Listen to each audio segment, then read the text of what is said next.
Hey, hi, welcome back, everyone. This is your Nandi. Today, guys, we are going to cover the topic called all React hooks in a single place. So basically, people will face many issues with the React hooks. They don't know where to use and how to use the hooks inside the React. So what I will be doing is I'll make the React hook concept into two different parts. One is what actually the peoples are facing the issues and problems before using the React hooks, and what actually the problem the peoples have solved after using that React hooks. So before going to that, let's name it all the React hooks in a single place, and we'll discuss one by one and step by step in an easy manner, guys. Okay, now let's go and name all the hooks, guys. So first of all, let me draw, or else let me write the hook's name over here. Okay, hooks in a single place. Okay, now basically you have to know the definition for the hooks, guys. So first of all, this definition is going to be sounds different for you, but don't worry, I will explain you, that ode and ode, guys. Okay, so basically React hooks in a single place. Hook is just a function, guys. It's just a normal function, and also it's called a helping function. So let's do the justification for this, a piece of line, guys. What does it mean, guys? Okay, and before going to that, let's write down all the hooks names here, guys. Okay, see, first of all, I will write all the hooks names step by step, guys. So first of all, let's start with the first hook called use state, guys. Use state. And the second hook is going to be, we already know that that's going to be the use effect, guys. And the third most important hook is going to be use callback. And the fourth important hook is going to be use memo. And the fifth important hook is going to be use ref, guys. And I forgot to name here. That's going to be like this. Yeah. And here is also. Okay. Oh, what happened? Yeah. So let's name here. And also we have the sixth most important hook. That's going to be the use params, guys. Use params. Okay. And the seventh most important hook is going to be, we have the use reducer, guys. And also we have the most important hook. That's going to be the custom hooks, guys. Custom hooks are the most important things in among this all the hooks, guys. So I will teach you what is this custom hook, how to build your own custom hook by using some that inbuilt hooks, guys. Okay, done. First of all, let's see. I already told that I will cover each and every concept of this hook in two different manner. What actually the problem the developers are facing before using this hook, and what the problem the developers are solved after using this use state hook, guys. Okay, first of all, let's discuss this use state hook. Let me change my pen here. Let's discuss this use state hook over here, guys. So first of all, what we will be doing is, let's see the problem, what actually problem and the developers are facing before using this use state hook, guys. Okay, so first of all, let me open my VS Code. Here's my VS Code, guys. First of all, what I'll be doing is, you already know that this is going to be the functional component. Inside this functional component, is that defined, that divide into two equal parts. One is nothing but the written portion, and one is on top of this written portion, guys. On top of this written portion is nothing but we are going to write all your variables. You are going to initialize all your variables on top of this written, and you are going to write some piece of JSX code. JSX code is nothing but it's like a JavaScript XML. It's a kind of HTML you are going to write here. Let's write one h1 tag over here, and I'll name it as hooks concept, guys. Hooks concept. concept. And basically we are talking about which one? It's going to be the use state hook we are talking about. Okay, now let's go and check it out whether this was available inside your Chrome browser or not. Okay, let's execute this code. That's going to be the npm start. Let's say that npm start, and let's go and check it out whether we're getting or not. Okay, hooks concept use state, we are getting the concept over here. Now the next thing is going to be, let's go and see what actually the people's are facing the problem before using the use state hook, guys. The actual problem is, I already told that inside the JavaScript sessions, is it possible to modify the const variable? Is it possible to modify the const? See, suppose if you have a let variable, let a is equals to 10, guys. Okay, let a is equals to 10. And also what we will be do is, let's take a button over here. Okay, let's take a button over here, and I will simply say that it's going to be click, guys. Okay, click, and inside this I will write one on click event listener, guys. On click event listener. So inside this on click event listener, basically if it is a HTML, what we will be do is, so let's define a function over here. Let's define a function over here, and let's define the function name is going to be let's take my name, guys, Nandi. Let's take Nandi, and it's going to be like this. And see, basically if we want to make this function to be execute, basically we have to call this function inside this button, guys. If it's a React, you no need to use this parenthesis, guys. Okay, you just simply neglect this parenthesis. Okay, this is perfectly valid, guys. Okay, now let's write console.log inside this function. That's going to be the console.log of, not LOH, it's going to be the log of, guys. Okay, see, I will say that it's working, guys. It's working, and let's go and see once we press this button whether this function is executing or not. Okay, so let's go back to this position. Let's go back to this page. Let's inspect the page right now here, and let's go to the console.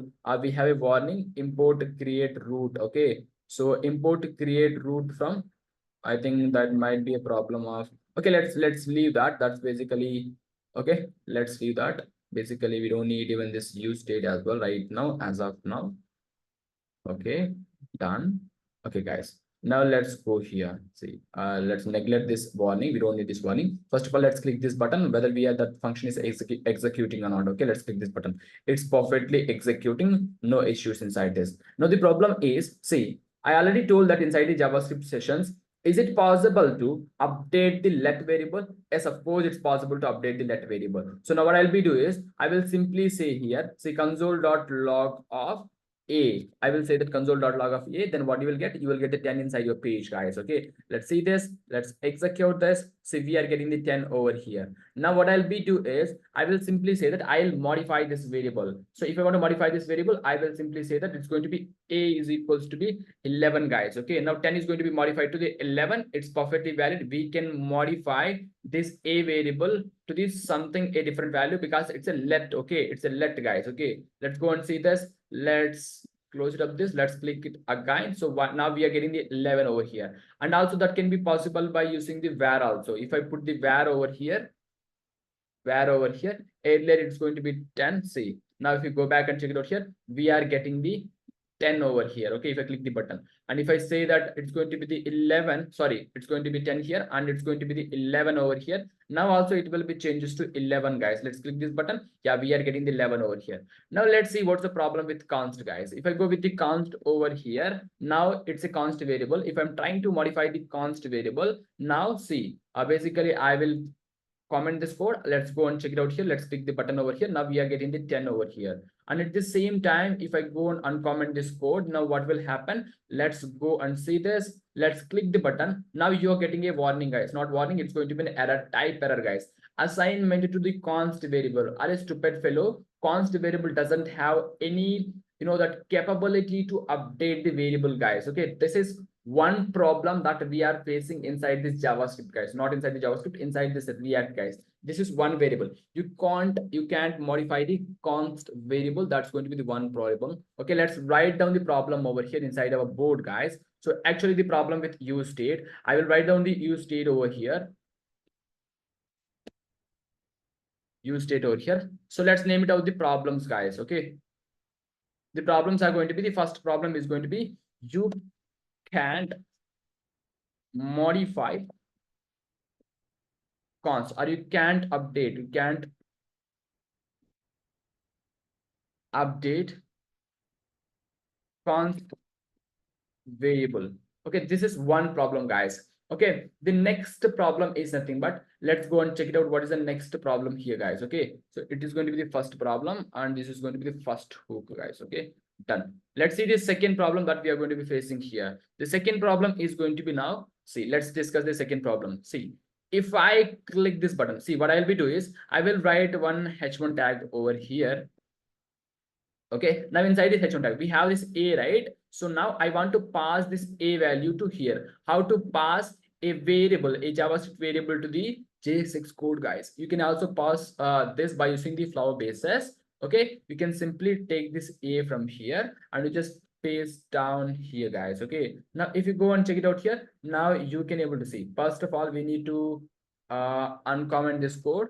Yeah, okay, and let's make it as let.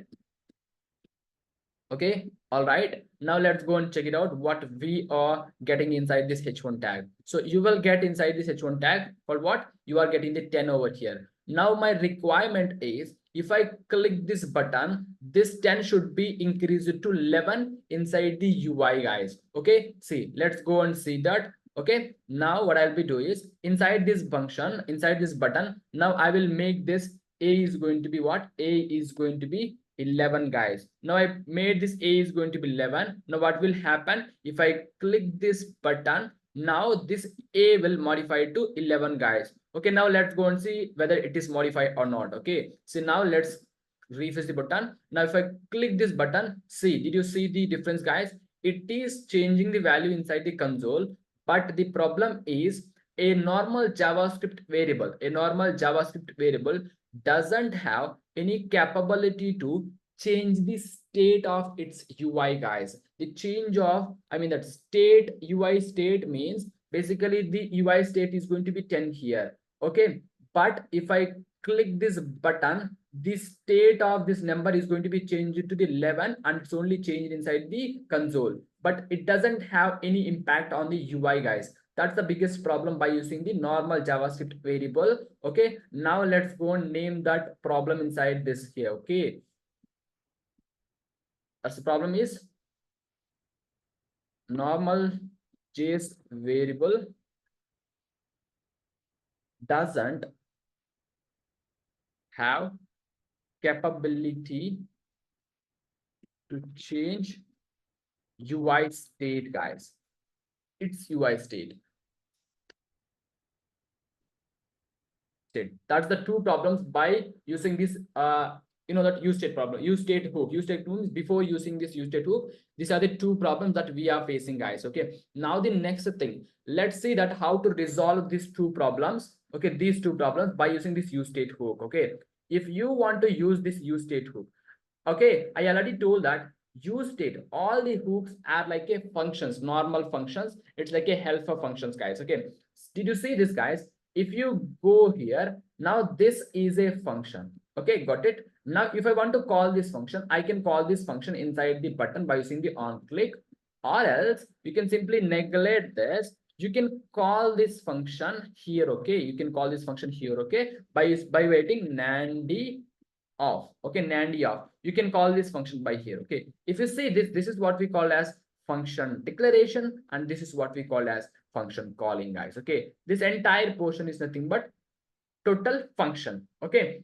got it. Now if you go back here inside the console, inside your page, you are getting the 11 over here because this function code is executed, guys. Okay, done. Now all right, now what we will be doing is, let's go here, let's import the use state, guys. Okay, import use state, guys. Use state. Now we imported one function declaration, guys. Okay, see, now we imported the function declaration. Declaration means what?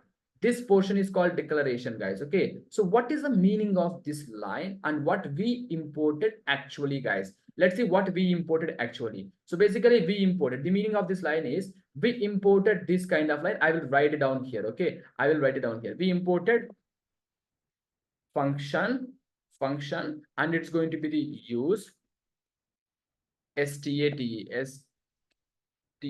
state of. Okay, and here it's going to be like this, guys. Okay, and also let's write it down like this. See, the meaning of this line is, this one, guys. Okay, so what does this line containing? Line number 3 is containing this function declaration, guys. Okay, declaration. Now where is the function definition, guys? A function will execute only if we have this function calling, guys. Okay, now let's call the function over here, guys. Okay, let's call the function over here. I need to say that use state here, guys. Okay, so now we call it this function. Okay, now this function will start execute, guys. Okay, got it. Now do we have any calling like this inside our page from top to bottom? No, we have only this function declaration. We don't have any function calling here. Now we need to call this function. Where to call the function, how to call the function. Let's see this carefully, guys. Okay, let's clear all my drawings, guys. Okay, yeah, let's go back to page. Let's see this. See, always you have to call your function on top of this written, guys. Okay, on top of this. Okay, now let's see how to declare a use state variable, guys. So if you want to declare a normal JavaScript variable, what you will say? You will say that let a is equals to 10. You will design like this. Okay, now you are passing this a value to here, guys. Let's go and see this. You are getting the 10 over here. All right, got it. Now if I modify this to the 11, you will get the 11 over here. Got it, guys. Now let's see how to define a normal use state variable over here. If you want to define a normal use state variable, always you have to define your normal use state variable inside the functional component only. Don't define outside of the functional component. Okay, this is one reminder you need to remind inside your mind, guys. Okay, done. Now inside this, let's say that let or const or where you can take any that variable name you want. You can take any type of the variable you want. Now I'm saying that let, I have to specify, that this is what we call as array destructuring, guys. Okay, now here what I want to say, I want to say that a, guys. If I want to say that a over here, now here I want to specify a is equals to 10, guys. Okay, it is showing the error because we are taking the same variable name for multiple times, guys. Let's comment this code for some time, guys. Okay, now see, guys,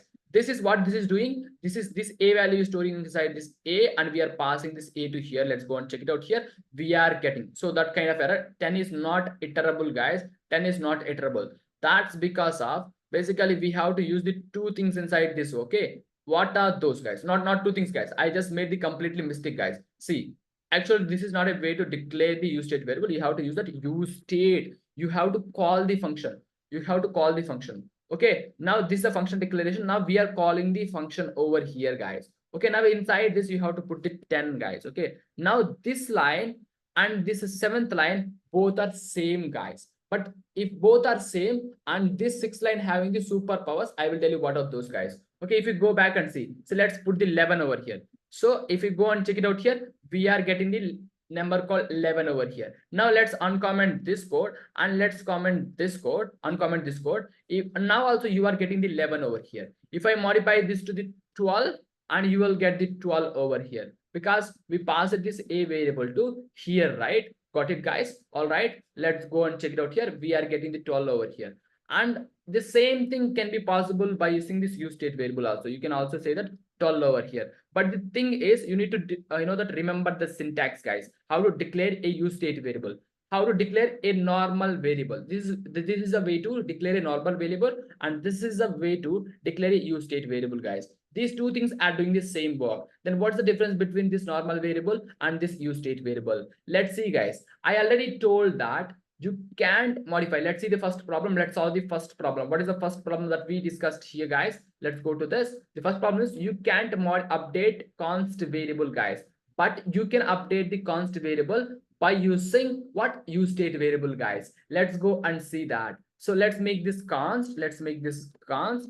And what we will be do is inside this button, I will take that one on click over here. Inside this on click, I will specify my name called Nandi, guys. Okay, now I will take this Nandi from here and I will declare a function at here, guys. I will specify it's going to be the function and I will put the name over here. Not this, it's going to be the Nandi of, and I will simply specify like this. Now inside this, what I will be do, if we click this button, now I need to change this value to what? 11, guys, or 13, guys. So if you want to change that, again we need to add one more variable over here. That's going to be set A, guys. Set A, okay, set capital A. And you might be have a question, guys. Are Prashant, do we need to take only set A here? Can I take B like this? Okay, yes, you can take B. You can take any name you want, but always take set as the that starting three letters. And beside this, let's add this one, guys, because it's a meaningful coding, guys. Okay, let's add this. Okay, now once we click this button, now we need to modify this 12 to 13, guys. How to modify this 12 to 13? Now here you have to specify. Now you have to modify A is equals to 13. Okay, A is equals to 13. You no need to do like this. Basically, we have to take the help of this one. He is a person will help to modify the value. Now you have to specify it's going to be 13, guys. Now let's go and check it out whether we are getting the 13 or not while clicking this button, guys. Okay, let's go and see this inside this React. See, okay, nothing is happening. If the moment if I click this button, now it's immediately changed to the 13, guys. Okay, now you got the idea. Now what we done, guys, basically if I go and say that console.log of A over here, if I say that console.log of A over here, what will happen? It have, see, it's a const variable. You can't, it's impossible to modify the const variable here. Basically command X and you have to pass here, guys. Okay, got it. Basically by using the normal JavaScript variable doesn't have any capability to modify the const variable, but here it's having the capability to modify the const variable over by using the use state variable. So let's see the two differences. Let's see the two problems, how we are overcoming that problems, guys. Okay, let's go back here. Let's refresh the page. See the console over here. If I click the button, it is still it's going to be the 12. Okay, why? Let's say it's going to be the 12. Okay, because we pass it the 12 over here and it's modified to the set A is going to be 13. Okay, let's take this. Let's print out of this, guys. Let's print out of this. Let's close it up this one and then refresh the button. See, let's see the button. By default, it's going to be 12. By default, it's going to be 12. Okay, by default, it's going to be 12. Why? Because of we stored the 12 inside this. And in the initial render means initial execution of this component, I made the console.log here. That's going to be A, guys. Now this code will execute only if I click the button, guys. If I go and click the button, see, it's modified to 13, and also in the console we are getting the 13 over here. That means now you can modify the const variable. One issue got solved. You can modify the const variable, and also normal JavaScript variable doesn't have capability to change the UI state, but use state variable having the capability to change the state of its UI, guys. Okay, now the two things are been solved. Earlier you don't know how to solve this problem, but now this problem is solved. That is the use case of this use state. I hope you got my point, guys. Now here the things that you need to know is, see, observe carefully. What do you mean by state management? Let's write it down, the name called state management here. See, let's write the state management. State management, guys. Okay, let's lock this button. Yeah, we'll lock this button. See, the state management, you are hearing the old for the first time, right? The state management is nothing but here is earlier. If you go to our page, see what, let's refresh the page, guys. What is the state of our UI right now here? The state of our UI is going to be what? The state of UI is going to be the 12 over here. Let's drag this.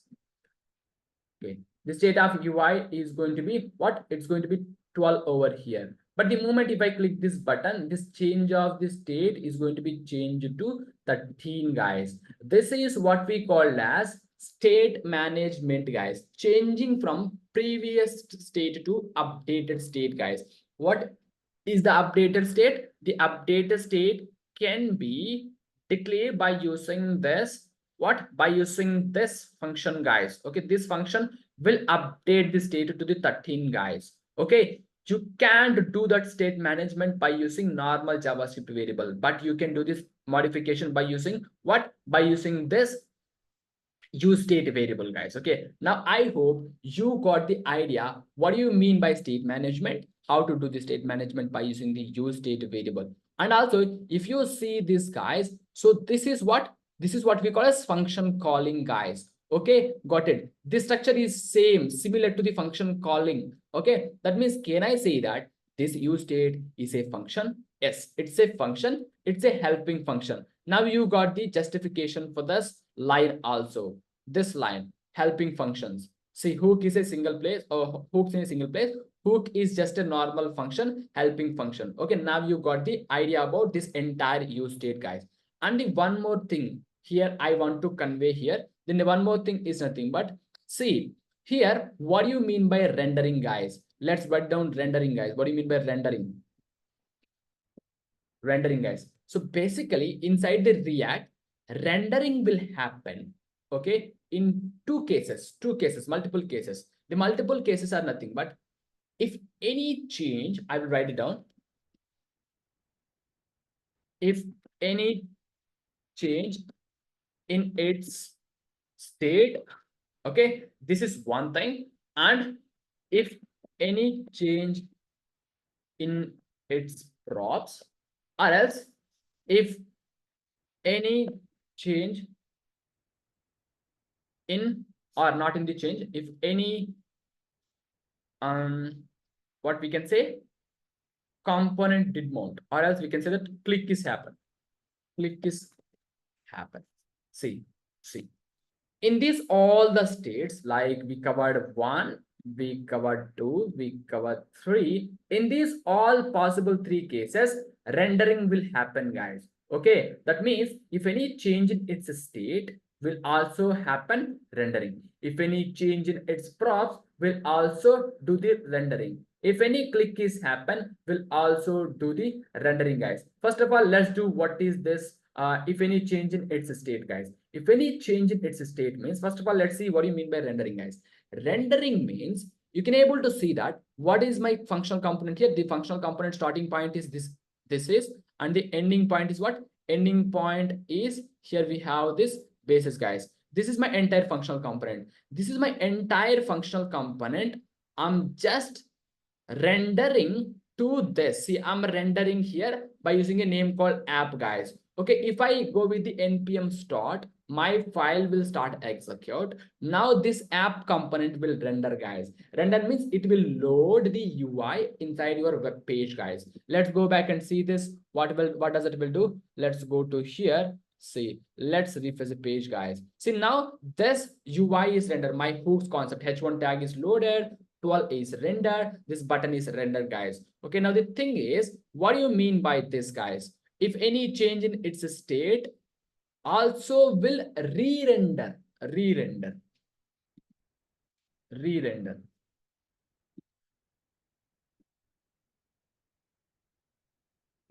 page. Okay, if any change in state, means, see, okay, let's go back here, refresh the page, guys. Currently there is no change in my UI state, guys. The moment if I click this button, what will happen? It will change the state here. How to change the state? By using the set A is going to be 13. We are changing the state. The previous state is going to be 12. Now it's going to be the UI state is going to be 13. So the moment if I click this button, what is happening? We are changing the state of the variable, guys. That's what I mentioned here. If any change in its state will also re-render the page, guys. Let's go back here. If I refresh the page, see, this is what will happen. If I click this page, again, this hooks concept use state variable, this is a h1 tag, right?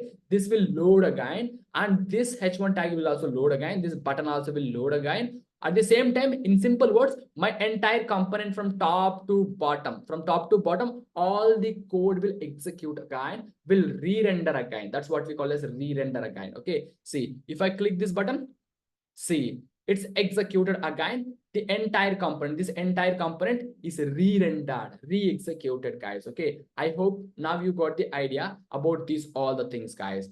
All the things is nothing but, let's clear all my drawings over here. Let's go back to the XML drawing box. See, hook is just a normal function. I done the justification for that. Now what is the problem that we are facing by using the use state? These are the two problems. You can't update the const variable, and also and normal JavaScript variable doesn't have capability to change its UI state, guys. These are the two problems that before we are facing, I mean that before using the use state variable. After using the use state variable, we solved these two problems, guys. Okay, all right. One hook is completed. Now let's go for the second most important hook, guys. What is the second most important hook? So this will be the second most important hook, guys.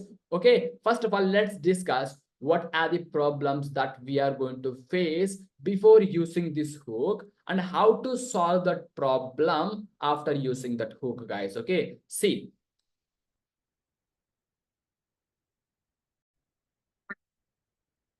Welcome back to second hook, guys. So let's quickly go and see what is the problem with before using this use effect, guys. Let's go back here. What I'll be doing is let's write one h1 tag over here. Okay, this is use effect hook, guys. Use effect hook. Okay, all right. Now let's go to our page, guys. Let's go to our page and let's see here. So we are getting this is use effect hook, guys. All right. Now the next thing is let's go back here and let's go here. Let's write down. See, guys, what I will be doing is imagine if we have a page. Inside the page, you are doing the multiple works, guys. Multiple works means you have a search bar inside your page. And also let's build it up on search bar, guys. Okay, let's take one input field. Okay, and inside this input field, so basically let's mention the type is going to be what? Type is going to be text over here. Okay, all right. And also let's specify such products, or else let's specify placeholder. Let's specify the placeholder is going to be such products. Okay, all right. Now here inside this, let's go and check it out. So how it look like inside your page, guys. Let's go and see this. We have an input field. Let's go and see this, guys. We have an input field over here. Okay, we have an input field and let's search this. Okay, got it. All right. Now the next thing is if I go back here, inside this, I will take one value attribute. You know what is the use case of the value attribute? I told that many times inside HTML. Now again, I'm telling here. Inside this value attribute, I will pass one string, guys. I will pass a string called let's say that Mobile, guys. Poco Mobile. Okay, whatever you put inside this, whatever you put inside this value attribute, the same thing will be available inside this. Okay, now the problem here is if I'm trying to modify this, I'm just been clicking the buttons, but it's not accepting to take the new letters inside the input field. See, I'm pressing the buttons, but it's not accepting, guys. That's the biggest problem by using this value attribute, guys. Now the thing what I'll be doing is I will go and see. The thing is it is not changing its UI state, guys. If I want to change the UI state, what we need to do, guys, we have to go for state management, guys. Okay, for modifying the state variables, for modifying the UI state, we need to go for the state management, guys. Who is the helper for state management? Exactly, that's going to be the use state, guys. Let's declare a use state. Let's import the use state over here. Use state over here. We imported the use state over here. Now let's declare one use state variable inside on top of this return. Always you have to declare your use state variable on top of this return only. Don't declare outside of the component. Okay, this is the component. Don't declare outside of the component, on top of the component. Always define, okay, in between this, okay, app and on top of this return, guys. Okay, now I have to specify const. I have to take the two things over here. What are those two things? Let's take that SEARCH here, search, comma, simply add set search, set SEARCH, guys, is equals to, now we have to specify use state over here. Inside this use state variable, you can take any name you want.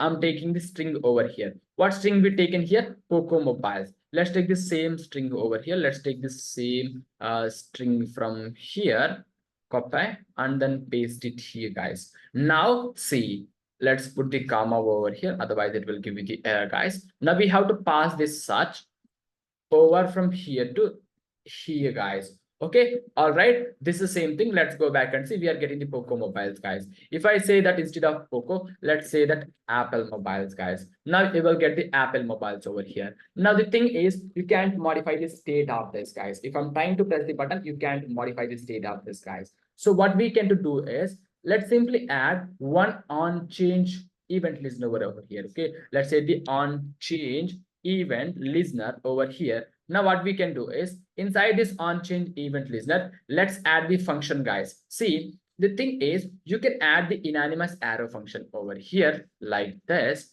okay? Or else you can call a function over here like this. Let's say that I will simply specify the function name is going to be Nandi. Nandi. I'm taking the function name is going to be Nandi, and function should be right on top of this written, guys. I have to specify function. It's going to be the Nandi, and inside this we have to do like this. Okay, see, you can write like this, or else instead of doing like this, you can simply write one anonymous arrow function over here like this, guys. I will always mostly prefer anonymous arrow function. Just give me a second, guys. I'm so sorry. Just give me a second, guys. I'm so sorry.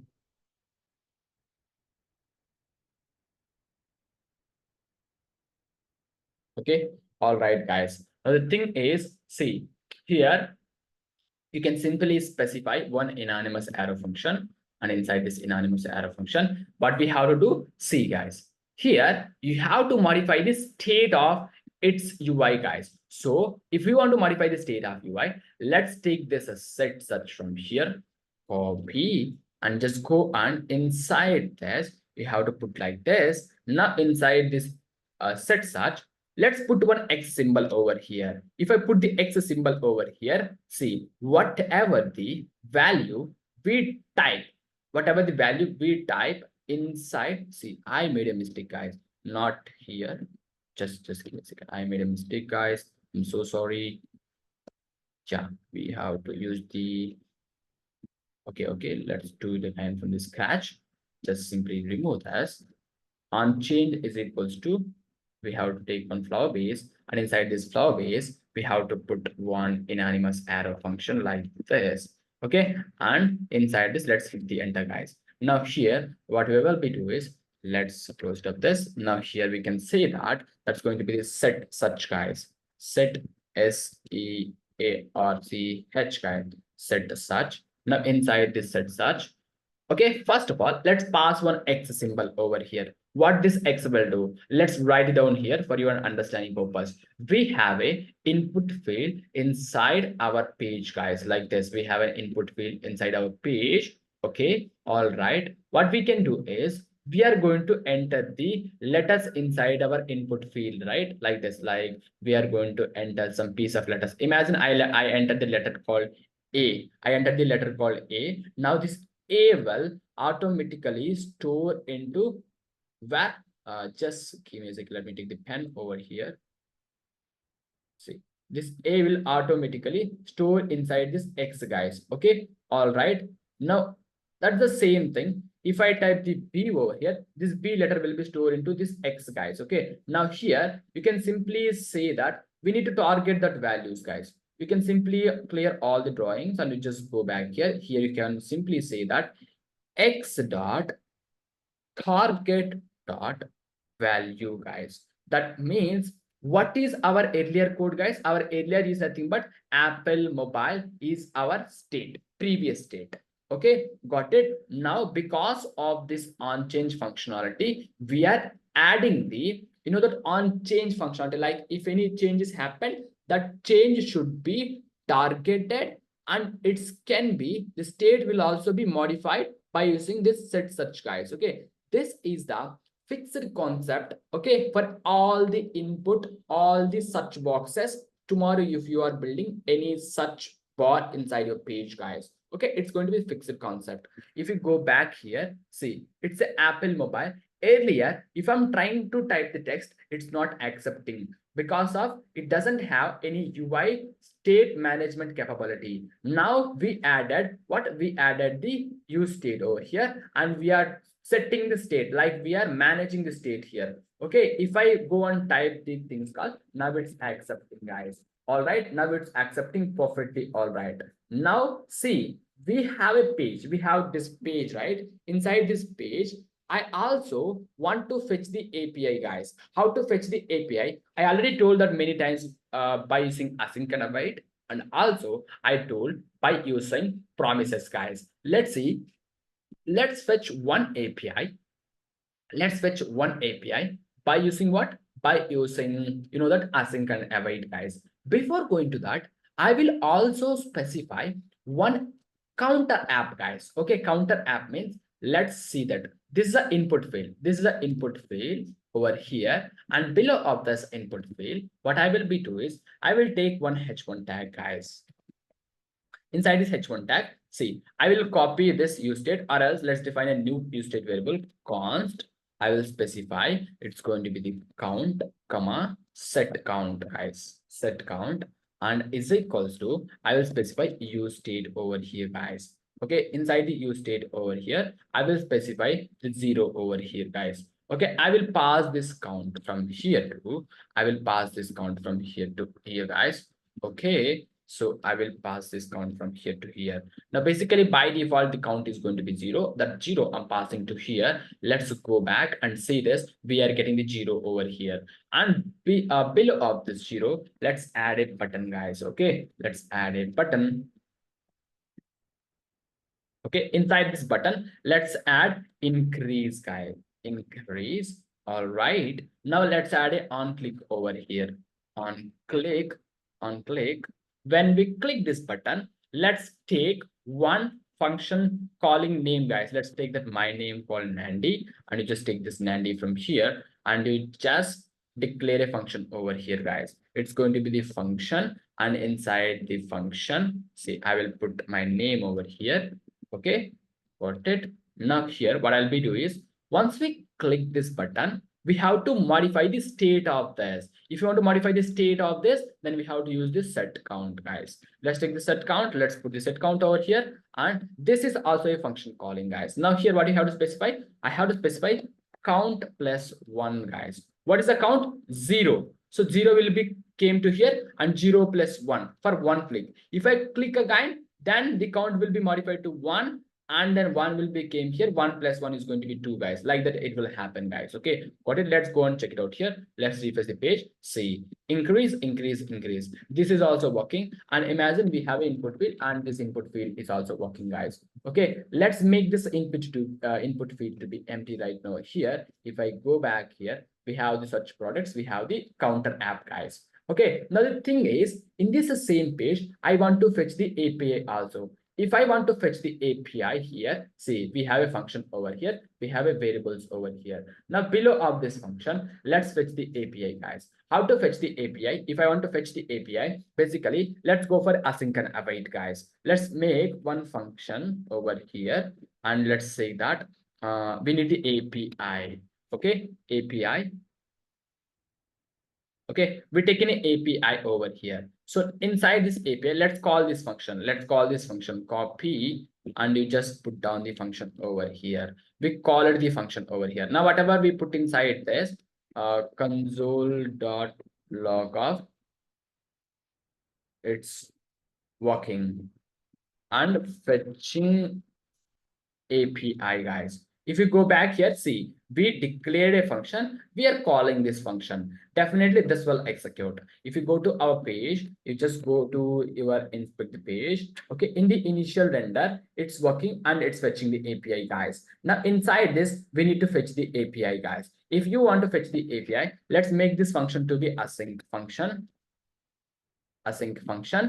And inside this, what we can do, let's say that const data, not a data, it's going to be data is equals to await of. You know how to why we are using the await of. Okay, and then let's use the fetch over here, and inside this fetch, what we can do, we have to pass the URL inside this fetch. What URL you have to pass? The API URL you have to pass. So basically, if I want the API right now, I will take the codes API. Let's say that codes API over here. Let's go to the freecodecamp.org.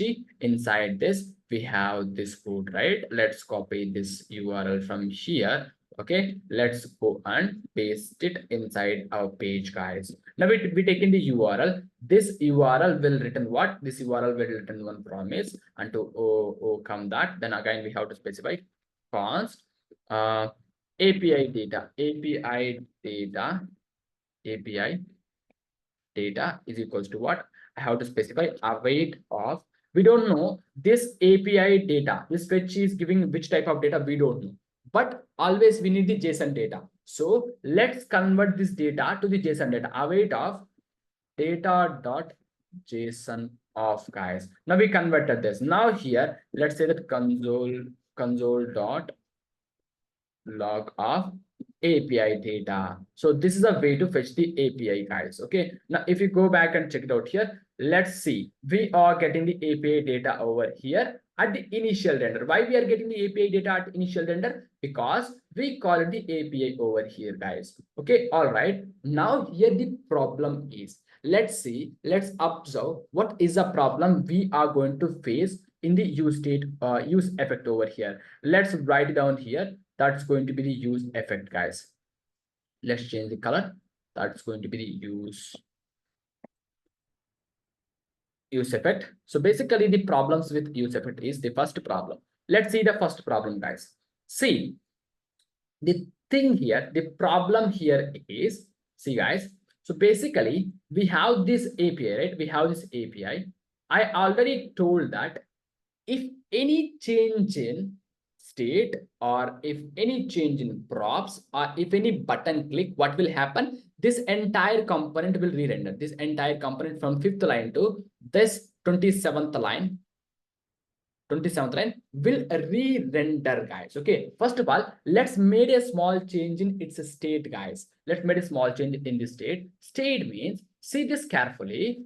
If I go here, if I type the letter called A, just A, let's type the A. What is happening, guys? Did you see this, guys? If I type the letter A, automatically the change of its input state is modified. Earlier, it was empty state, but here now it's occupying the A over here. Got it? I already told that if any change in the state will re-render this entire component. If it's re-render this entire component, what is happening? See, this entire component is re-rendering from 5th line to from 27th line. If it's re-render, that means every code will execute again. If this code execute from 12 to, also if it is re-render means obviously it will execute from 12 to 17th line. That means this API is fetching again, guys. That means if any change, at least one change in state is fetching this API again and again. If I type the letter called B over here, see again it's fetching. If I type the letter called C over here, again it's fetching, guys. But this fetching of API is unnecessary. Why we need to fetch this API again and again? One time is enough for us. One time fetching is enough for us. If it's fetching again and again for everything, it is taking so much of time, guys. So much of time means, imagine, guys, let's refresh the page, guys. See, imagine this is a by default one, initial render. It is okay, my component is render, this code is executed, input field is showing, and also we have a counter value is showing, and button is showing, this text is showing, and also this API is fetched, guys. So for this entire execution, imagine it's taken for this UI loading, it's taken at least let's imagine 4 milliseconds. 4 milliseconds. And for this plus, okay, for this one execution, how many seconds? 2 milliseconds it's taken. Total how many milliseconds? It's going to be 6 milliseconds. 6 milliseconds. 6 milliseconds. All right, guys, 6 milliseconds it's taken. Now the thing here is, I will go here. I will type A, B, C. See, let's type A, B, C, guys. I typed the 3 letters. All right. I typed the 3 letters, and also this API is fetches for 3 times. That means These 2 milliseconds are repeated for 3 times. That's going to be the 6 milliseconds. See, 2 is repeated again, 2 is repeated again also, 2 is repeated again also. Total how many milliseconds? 6 milliseconds. That means 4 milliseconds is using for rendering the UI. Okay. In the first render, this API is fetched. And we don't need this API again and again, because one time it's fetched, we can use the data. Why we need this data again and again? One time is fetched is enough, right? But if any state is happen, if any state modification is happen, this API is calling again. So that's the biggest problem here. That means extra 6 seconds, extra 2 seconds is taking for every state modification, guys. Okay, that is the same thing happen for this button also. If I click this button, see, now it's also calling. That means button is also one of the state modifier. Okay, that means if I click this button, the change of this number, the change of state will be modified. That means if any state modification is happen, this API, this entire component is re-rendering. Inside that component, we have an API that's also calling again and again. That means it's going to be time taken thing while rendering the things, guys. We have to avoid this, guys. How to avoid this? So my requirement here is, first of all, let's see the problem. What's the problem here? Let's write it down the problem. Let's conclude all drawings here. Okay, before using the use effect,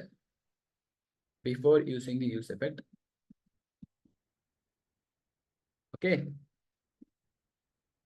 if any change in state, it's fetching API again and again. Okay, got it. If any change in its state, it's fetching the API again and again. You don't need that. That's going to be the one problem, guys. Okay, the next problem I will discuss later. First of all, how to overcome this problem, guys. So now my requirement is I want to render my API only at initial render. Only at initial render means once this component executed at initial time, only on that particular time I want to showcase the API. Otherwise, if any change has been happened inside this state, like A, B added inside the input field, I don't want to fetch my API. Or if I click this button, see, if I type A, B, C, I don't want to fetch my API. Let's clear all lines. Let's refresh the page. See, initial render, it is available. Okay, only at this time I want to fetch the API. If any change happen, A, B, C, I don't want to render my API. Otherwise, if any click is happen, I don't want to render my API, guys. Okay, that's the thing I need to solve here. To overcome that, see, use effect will help you, guys. Import the use effect. Import use effect. Now we imported this. Now how to call this use effect? Use effect is a function declaration. See, we imported function declaration. We have to call this function. How to call the function? See, we call it the function like this. Let's call the function like that. See, let's call this use effect function. Copy and call. See, we call it the function over here. This function call will take 2 arguments. One is one anonymous array function. One more is one dependency array, guys. Okay, now inside this anonymous array function, what we can do, we can take this entire function code, we just put inside this anonymous array function over here. Now the thing is, let's neglect this dependency array, guys. Now we put this, see, now we put this use effect over here. Inside this, we put the API code, all the API code inside this use effect, guys. Okay, see, now what is the use cases of use effect? The first use case of the use effect is, see, guys, okay, let's go back here. Let's refresh the page. If you see this carefully, all right, API data, we are printing that console.log of API data. On top of this, let's say that console.log of this is top data. Copy, and below of this use effect, let's write one more console.log. This is below data. below data. So see guys, basically it's a line by line execution. That means first line will execute, second line will execute, third, fourth, fifth, sixth, sixth, seven, eight, and then this 13th line will execute.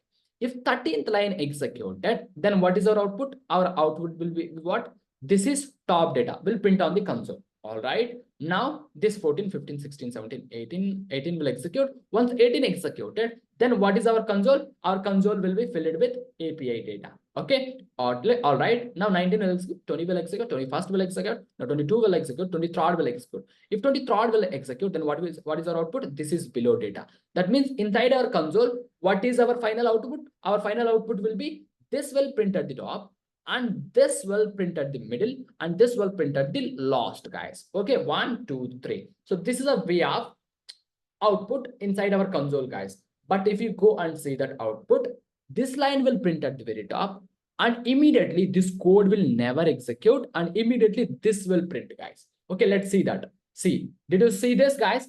This is top data, this is below data, then at last this API is fetching, guys, this API is printing, guys. So that means now you got the point, guys. So whatever we put inside this use effect, that code will execute at very last. Okay, whether how many console.log on top, whether you put this console.use effect at the top also, so you just put this at the very top also. Now basically, see, this will execute first, this console will execute first. No, it will never execute first. It will execute this line, this will execute this line, and then finally this will execute use effect. That means in simple words, once this component renders, like sixth line, from sixth line to this 36th line, this is what we call my component. Once this component is rendered, then it will start execute the lines. This line will execute, this line will execute, this line, this function will execute. Then it will neglect this 12 to this 19. It will never execute. Then automatically it will execute 21, 22, 23, 24, and it will execute up to this 36. Once this entire line is executed, then finally this use effect will execute. That means use effect will execute only at last, guys. If you go back and see, this is top data, this is below data, and finally this use effect executing. But this is use effect code is available at where? This use effect console will be available at this position, 16th line, but this is available at 21st and 24th line. Okay, now you got the idea. That is one thing I need to make here. Okay, the problem that we solved,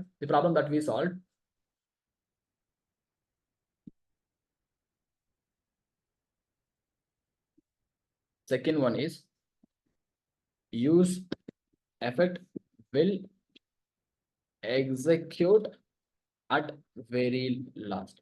Prashant, is this a problem or is this a benefit? It's a benefit, guys, not a problem. It's a benefit. By using the use effect, it's a benefit, guys. The benefit is, so basically, suppose imagine if any problem inside this API is happen, that will impact on the UI, because it is 13 to 19th line, 13th to 19th line, we are printing that. Then after what we have, from 28, 29, we are having the UI, guys. If any problem is happened here, then the below code will never execute. That's the problem of JavaScript. It's like a line by line execution. Okay, if you made any problem here, okay, the below code will never execute. That's the problem here. See this, guys, I made a mistake here, like a console. I made a mistake here. That means this console will never execute, and this console will also never execute. All right, guys, because I made a mistake here. I removed the SO, LE, I made a mistake at 16th line. If I made the mistake at 16th line, then 17th line, 18th line, 19th line will never execute. All right, but here use effect will render at very last. It will execute at very last. That means 20 line will execute, 24th line will execute, then finally this will execute. Then that will show the error, guys. Let's see that, guys. Let's see that UI. Let's refresh the page. See, this is printing, and it is showing the error over here. Okay, now you got the idea. That's a problem basically if we didn't use the use effect. All right, if we use the use effect, if any problem is happened inside this inside that API fetching, it won't affect on the below code, guys. All right, I hope you got the one thing. So now this is a benefit, absolute benefit, guys. If use effect will execute at very last, guys. If any change in state, it's fetching API again and again. So that's the problem. I already told that. Console, guys. See. Okay, one benefit is done with the use effect. The second benefit is, let's see this. Let's say this. See, if I increase the counter, it is fetching the data. If I increase the counter, fetching the data. If I increase the counter, fetching the data. That means state is modifying, API is also fetching, guys. All right. Now the thing here is, see, if I put the empty dependency array over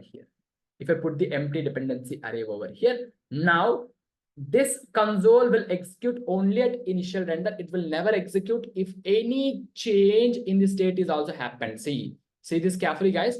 Now what we will be doing is, let's comment this code. Let's go back here. See, at initial render, it is available. Empty dependency array means API will fetch. Use effective will execute only at initial render. That's it, and close it up. Okay, if you execute, it's not fetching. See, it's not fetching. But if you remove this dependency array, refresh the page, see, fetching. All right. Now, if you put the dependency array over here, API will fetch only at initial render. Okay. See, all right, guys. Now, the next thing is nothing but, see, here the biggest problem is, okay, we have dependency array. Let's go back here. If I type the AQC, something like that, API is fetching. Also, if I increase the button, API is fetching for multiple times. Now I want to avoid API fetching again and again while I'm typing the letters inside this input field. That means if I type the letters inside the input field, and that time I don't want to fetch my API. I want to fetch my API only if I click on this button, guys. That means you can simply mention the dependency array. If it's empty dependency array, it will render at initial time. See, it will render at initial time. Let's see for the page. At initial time, if any changes happen, it will never render. Now, I want to fetch my API only if I click this button. In that case, you can simply take this count, because count is modifying. Because count means if I click this button, then this state will modify.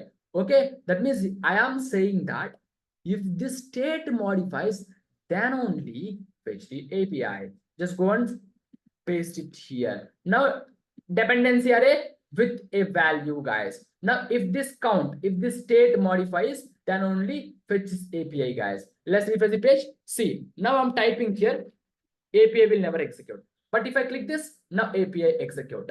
Now the next thing is, let's do the alternative way. Means, now I want to fetch my API only if I'm typing the letters over here. Okay, see, if I want to do like that, then I want to see which state is modifying. This is such state is modifying. Then you can take this such state, you just put this such state over here. Okay, done. Now see this, go back here. Now if I increase the button, it will never execute the API. But if I type A letter, API started fetching. If I type the B letter, API started fetching. But this is not a recommended way, guys. Always use the empty dependency array over here. Okay, all right. Now you got the idea. It's like a render performance optimizer, guys. Okay, because if we don't have this use state, imagine if you don't have this empty dependency array and this use state. If I comment this code here and here, now we have this API. What will happen? See, for clicking also fetching, for this one also fetching, unnecessarily fetching, and it is taking time to fetch, to load the UI and this entire page, guys. That means it is wasting the loading time, guys.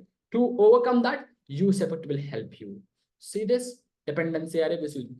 Okay, that means we are restricting the multiple API fetchings. That means we are simply neglecting the 2 milliseconds every time, guys. Okay, got it? I hope this use effect is also perfectly clear. I'm given amazing examples, guys. Okay, done. All right, now let's move for the third one, guys. That's going to be use callback. Now let's discuss this use callback over here, guys. Okay,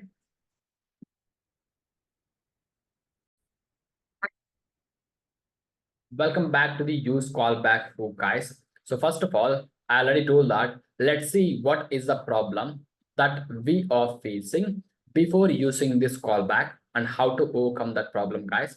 So first of all, what I'll be doing is I'll go inside my app, guys. So here I will put one h1 tag over here. I will simply say that use callback hook, use callback hook, guys. Okay, now the thing here is I will just go back here, use callback, use callback. Okay, let's go and see this, how it will execute. Say use callback hook we are getting over here, guys. Let's remove this warning. We don't need this warning right now here. Now the thing here is, so first of all, to to discuss about the use callback hook, first of all, I want to create the problems, guys. I want to create the problems means while writing the code, you will get many performance problems, guys. Basically, use callback is like a performance optimizer, guys. I will write it down here. Use callback. Third one, let's take a different color for this. Let's take a pen like this. Let's lock the board first. See, use callback is going to be the third one. Use callback, and then here we have to specify it's a performance optimizer. Don't confuse, guys. For the use state, I mentioned the problems, and for this use effect, I mentioned one problem and I mentioned one benefit. But in the explanation, coding explanation, I'm covering the benefits, guys. You just take it, and you just combine and just understand as you think. Okay, got it, guys. So basically, I will mention the benefits if any problem is available. Okay, got it. So now let's see the problem over here, and also let's see the benefit over here. Okay, so first of all, it's a performance optimizer. You all know it's a performance optimizer, but how, guys? Let's see that. Basically, we have a problem inside while writing our code, guys. Imagine we have a 3 buttons over here. I will write the 3 buttons. Okay, one, copy, paste, paste, guys. This is counter 1, guys. Counter 1. This is counter 2. And this is counter 3, guys. Counter 3. We have 3 counter buttons, and for these 3 counter buttons, what I will be doing is let's take one use state variable, or let's take 3 h1 tags. Okay, h1, copy, paste, paste, paste. Now let's define 3 use state variables, guys. Use state variable, import use state, use state. Okay, we imported the use state. Now here, let's define 3 use state variables, guys. First of all, I will say that const, I'll specify 1 and comma set 1. Okay, is equals to what? Is equal to use state, and it's going to be the 0 by default. And then copy, paste, paste, and here it's going to be the 2. I will specify it's going to be 2, and it's going to be the set 2. Set 2. And here is going to be the 3 and set 3. 3 and set 3. It's going to be normal 3. Small vector. Okay. Now I want to pass this 1 from here to this h1 tag, guys. Okay. You have to pass like this, and here it's going to be the 2. And here it's going to be the 3, guys. 3, guys. If you go back and let's see the page, guys, how it looks like. We get the, see, 0, 0, 0, counter 1, counter 2, counter 3. If I click on the counter 1, then this count will modify. If I click on the count 2, this count will modify. If I click on this count 3, this count 3 will modify. Okay, got it. That's the thing I'm doing right now here. Now the thing here is, see, once we click the button, then action will happen. So that what we can do, we have to write one on click over here. Okay, on click. Now inside this on click, I will take one as my function calling. Okay, see, I will take this 1 and I'll just go here. All right, now here basically I will write the function like this function, and then I will write the name of that function, and here it's going to be like this, guys. Okay, here it's going to be like this. And what we can do here is set one is going to be, I can simply say that 1 plus 1, guys. That means 1 plus 1. I'm increasing the counter, guys. Okay, if you go back and see this, I made a mistake. That's going to be the 1. All right. Okay, guys, I got it. Why? Here we taking the 1 here, and here also the function name is also 1. That might be the issues. So instead of this, let's take that 1 1f. 1f stands for one function, 1f. And here also let's take that 1f. Okay, one function. That means first function. Okay. Or let's take that first. And here also let's take that first. I hope this issue will solve right now. Okay, see. Now the thing is, if I click on this, the first counter is increasing. See, we can also write the same function by using arrow function as well. See, I will write the same thing by using const, whatever the name that you used here, the first, you used the name called first here, copy and just paste here is equal to, this is what we call as anonymous arrow function, guys. Okay, now inside this, you just copy and just write it down here, guys. So now let's comment this code.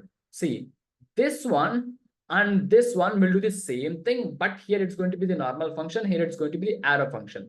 If it's an arrow function, you have to write like this. If it's a normal function, you have to write like this. I hope you know the difference between both of them. Okay, now if you go back here, so now also it will work. See, now also it will work. And if I uncomment this code, if I comment this code, say, now also it will work. See, now also it will work. That's not a problem, guys. But currently, I will write the function like this because why? I will tell you. Just simply neglect this. So we return the first function. And also let's take this copy and just paste and see. Now let's do one thing. See, and also remove this one. Let's remove this one. Otherwise you will confuse, guys. We have the one function for first counter. Let's do that one more on click over here.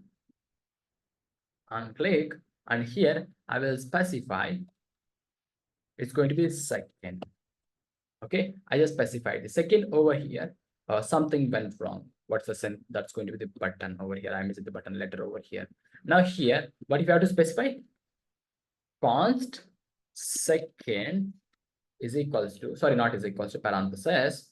Okay, is equals to, and then parenthesis arrow function, guys. Okay, here what we have to do? We have to set to. We have to use the set to, copy, and we have to paste set to. And here we have to do what? 2 plus 1. 2 plus 1. 2 plus 1.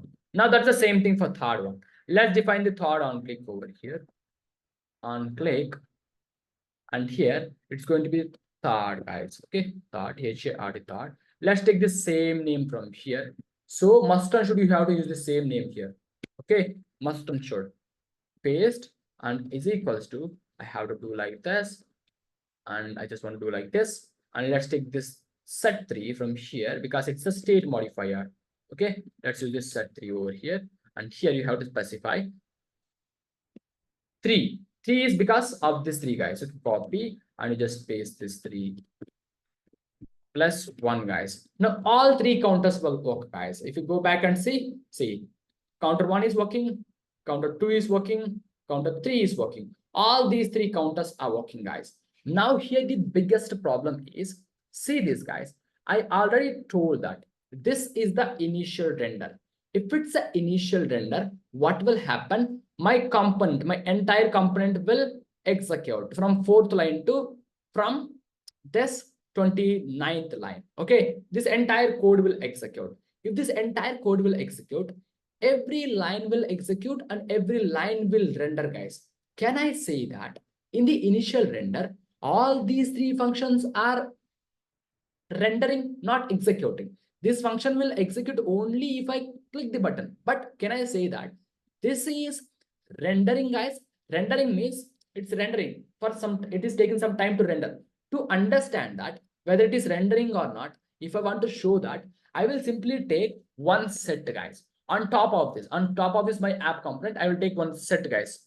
const, I will specify function adda. Function adda is equals to our function area, our functions. You can take any name. Let's take my name, Nandi. Nandi. And here you have to specify new. Let's create a set, capital SET, set of. Okay, all right. Now what we can do here is, see, we created a set on top of my functional component. Don't create. People will create inside this. People will create inside this. Don't create inside this. Always create on top of this. On top of this. On top of this functional component. Now what we can do is, see, we have these three functions, and below of these three functions, let's add all these three functions into my set, guys. How to add? You know how to add. Nandi, see, Nandi dot add of, what do we have to add? We have to add the first function. Let's add the first function. Copy and paste it here. And also same thing, Nandi dot add of second function. Let's add this second function. Copy. It's like a adding the values, push and pop inside there, like that, adding the functions to the this set. This is empty set. Into that empty set, we are adding all these three functions. Okay, why I'm adding, I will tell you. Okay, and then Nandi dot add of, let's add the third function. Copy and paste here. Now let's print this Nandi, guys. What will happen if I print this Nandi over here? Console dot log of Nandi, Nandi, guys. Okay, that means once at the initial render, my component will execute. My component, this entire component will execute from 6th line to from 37th line. It will execute. It will execute means entire code will load. Entire code will execute, guys. Okay. But this function will execute only if I click the button. But this code will load to the JavaScript engine, guys. Okay. If I want to see that, let's refresh the page. See, now set is containing what? Function 1, function 2, function 3. If I enable this, say set 1 function, set 2 function, set 3 function. We are having the 3 arrow functions, guys. All right. That means once this page loaded, these 3 functions are also loading, not executing. These are loading, guys. Okay. Now the thing here is, now I want to execute the function number 1. If I want to execute the function number 1, if I click this counter, what will happen? The change of its state modifies. Okay. If state modifies, what will happen? This entire function, this entire component will re-render, guys. If it's re-render, what is happening? Let's see. Observe carefully, guys. See, now my set is containing how many functions? 3 functions. If I click this counter, what is happening? Did you see this, guys? Immediately set is updated to 6 functions, guys. Earlier, my set containing the 3 functions, but this time, if I click this button, this set is adding the 3 more functions again. If I enable this, see, set 1, set 2, set 3, set 1, set 2, set 3. Let's take a board here, guys. For your understanding purpose, let's take a board. We have a box. Let's take a box over here. Do we have any boxes? Yes. See, let's take a box over here. Let's take a box here. So this box is like a set box. How many functions inside this set box? We have total 3 functions. We have total 1, 2, sorry. Yeah, again, it's the same thing. Okay, we have 1, 2, 3 functions at initial render. Once I click the button, what will happen? Again, my entire component is re-rendering. But the thing is, it is again adding this along with this 3. It's adding again these 3 functions, 1, 2, 3. Again, 1, 2, 3. What is happening? These 3 functions adding into my set. That means, can I say that? Imagine for loading the first function, it will take 1 millisecond. For loading the second function, it will take 1 millisecond. For loading the third function, it will take 1 millisecond. For loading at initial render, these three functions loading time is 3 milliseconds. 3 milliseconds. If I click this button, what will happen? All these three functions again loading. That means earlier 3 seconds plus again three functions. Total how many things? 6 milliseconds. 6 milliseconds. That means in simple words, if I click this button, component will re-render. Okay, all the functions will reload again. Okay, why, man? Why? If you see this, I'm clicking only this button. I'm clicking only this button. I'm clicking this button, but why these two buttons functions are loading? That's are unnecessarily loading, guys. We don't need that loading. You can simply neglect that because it is taking some time. See, I'm clicking this button, and these two buttons are unnecessarily loading. That means it is taking some time to load that, but the time is unnecessary, right? We don't need the time of loading, guys. We need to neglect that. See, what will happen if I click on this counter 2? Now it will be increased to 9. If I click on this 3, 9 will be increased to 12. Like every time it is updating with 3 seconds, 3 seconds, 3 seconds, 3 seconds. For every click, it is taking the 3 more extra seconds. Okay. Now what we can do is we need to reduce that loading time, 3 extra loading time. That means, see, what I have to do is, okay, we have 3 functions. Now, if I click this button, how many functions are adding? Total 6 functions are adding. I don't want to add 6 functions. I want to add only this function. If I add only this function, what will happen? 3 will be updated to 4. Only clicked function should add. Other 2 functions should be neglected. Okay, got it. That's what I want to do. So that means count will be increased to 3 to 4. Okay, if I click this button, then count will be increased to 4 to 5. Okay, got it. Let's go for the practical one. If I do that, if I show that, then you will get much more clarity on this, guys. If I go back here, let's clear all my drawings. Okay, let's go back here. See, what we can do is to overcome that problem, we have a hook called use callback, guys. Import use callback. We imported the use callback. Let's call the use callback over here. Use callback. Okay, now it will take the 2 things. One is anonymous arrow function. See, one is anonymous arrow function. One is dependency array over here with a value, guys. See, now it's an anonymous arrow function, right? What anonymous arrow function? What anonymous arrow function? First of all, see, this anonymous arrow function we have to take and we have to put here. Okay, and see, now we have to assign this function to this one, guys. All right, cool, buddy. Now here, let's leave it like this. Now let's take that. Let's go for one more use callback. One more use callback. Okay, one more use callback. It will take what? One anonymous arrow function. Now observe carefully. Comma, and then we have to specify what? One dependency array over here. Now this will take one anonymous arrow function. That's why let's copy this anonymous arrow function from here. Okay, let's remove this one. Let's paste it here. Now let's take this use callback command X and let's assign to second function. Okay, let's put okay like this. Now let's define one more use callback over here and say let's take one anonymous arrow function here. Okay, let's take like this. Okay, so now let's remove this one, and sorry, not it's going to be dependency array.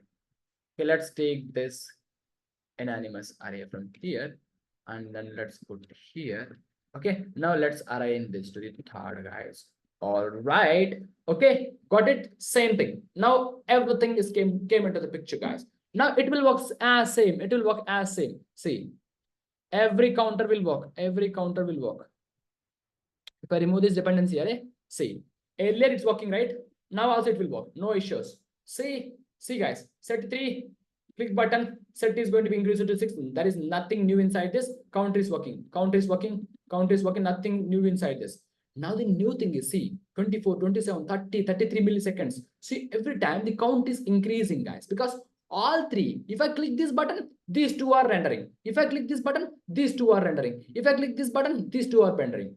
My requirement is, if I click this button, only this function should load. If I click this button, only this function should load. If I click this button, only this function should load. And I want to neglect these two function loads, guys. That's what I'm doing. Okay, done. Now here, what we can do is, now inside this callback, we have to put one dependency array, right? Let's put one dependency array. Now inside this dependency array, let's put this one. Let's put this state. Let's put this state. That means now let's see this. Now let's see this carefully. See, set is going to be 3. If I click this counter, okay, only this function will load. So what is the number, total number of functions here? 3. If I click this button, see, total 6, guys. I will tell you why. I will tell you why. Don't worry. See, now here, the next thing what I'm going to do here is, you can simply go here. Inside this one also, you have to add what? You have to add the second one. To copy and add this. And here you have to go here and you just take one dependency array. Here also you have to put what? You have to put this dependency array, guys. 3. Okay, now I hope it will execute. No issues inside this. Let's go back here. Let's see for the page. If I click this, see, now it's increased to 4, guys. That means if I click this button, only this function is loading. Only this particular function is loading. That means these two functions are not loading. If these two functions are neglected, see, what will happen?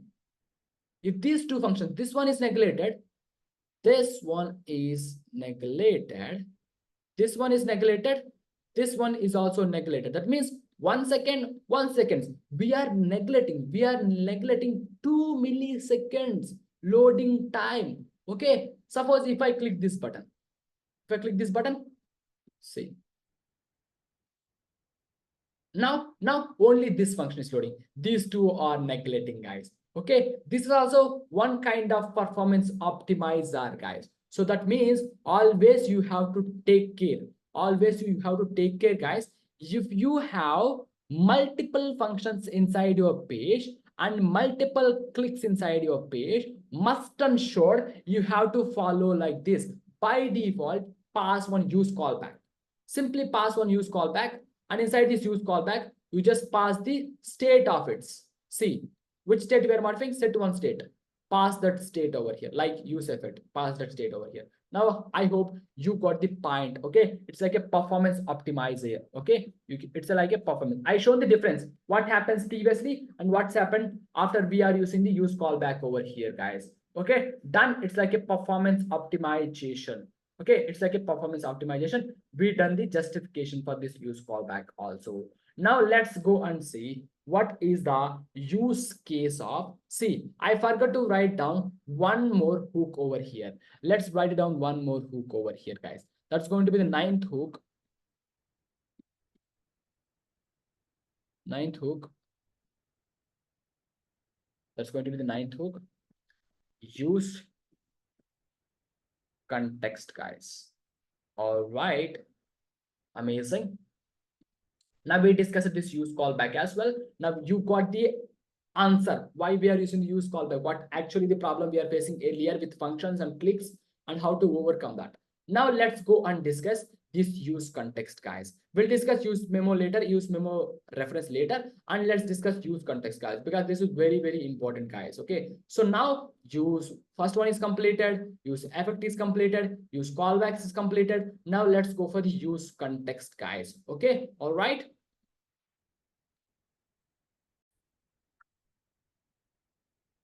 Okay, guys, now it's time to discuss the one more hook, very, very important one. That's going to be the use context, guys. Let's discuss what do you mean by the use context, how it's going to be useful for passing the data from one component to another component. Okay, yeah. So first of all, let me open the code, guys. See, guys, we have a component over here. So now what I will be doing is I will go and create one more component inside it. Okay, see, I will simply say that const, I will say that it's going to be, first of all, let's remove this. First of all, let's go and take this here. It's going to be the h1 tag. I will say that it's the use context hook. Okay, let's go and see whether it is rendering or not. Okay, if you go to this React app, it's the use context hook. It's perfectly all right. It's working, guys. And let's go back here. Let's create a component on top, guys. Okay, what we can say? We can say that const my name Nandy, N-A-N-D-A, Nandy is equals to, and I will just want to take one anonymous arrow function, guys. And here I just want to return, okay, return a div, guys. Okay, inside the div, I will simply take one more h1 tag. Okay, inside this h1 tag, I have to say what? I have to say it's going to be the Prashant. My name is going to be the Nandy.react. Okay, Nandy.react, guys. Okay, got it. Now what I'll be doing is we have this Nandy, right? So if I want to pass this component to this component, this concept is called component composition, guys. That means passing the one component into another component is nothing but the component composition. So can we pass this component from here to here? Yes, we can pass. But how to pass? You just simply say that copy this Nandy from here and you just go here. You just press like this, guys.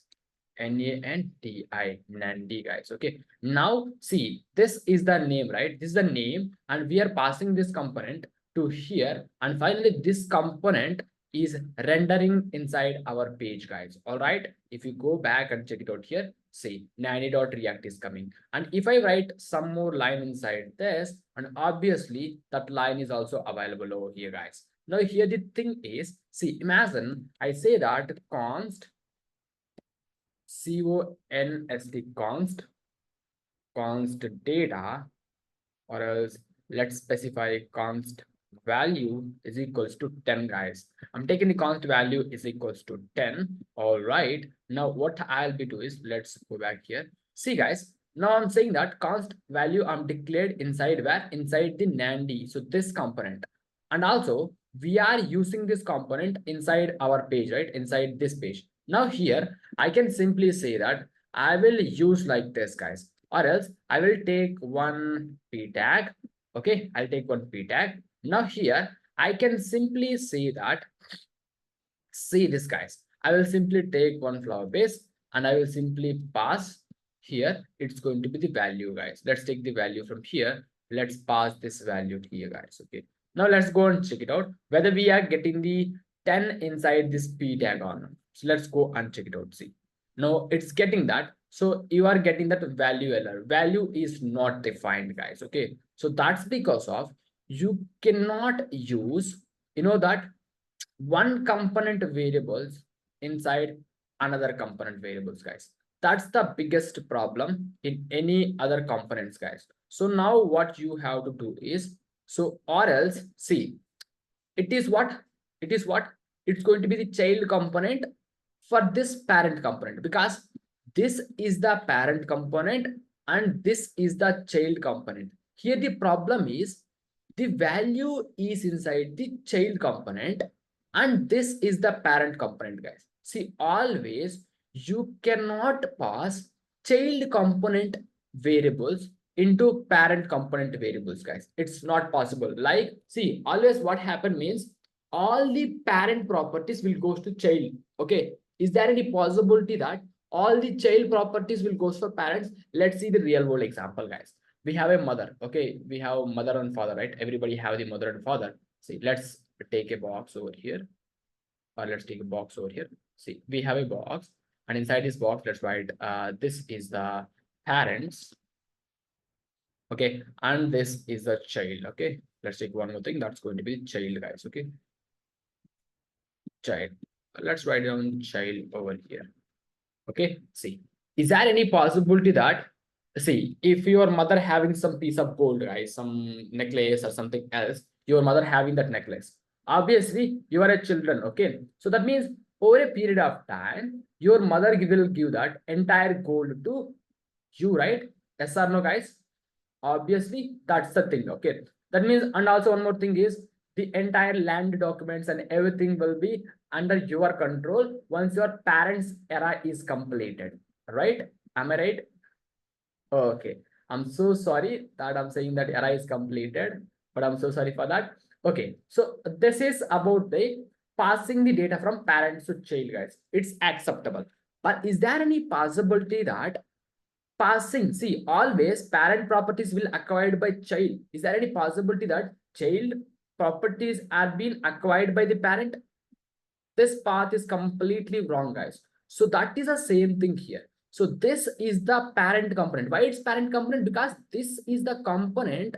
Here it's rendering, guys. Okay, always. And this is the component we are passing as a child here. And you might be having the question, Prashant, this is at the top, so I can say this is parent, and this is at below, I can say this is child. No, guys. Okay, see, we are passing this to this. Okay, that's why it's a parent this is child component, this is parent component, because this is the holder of a component.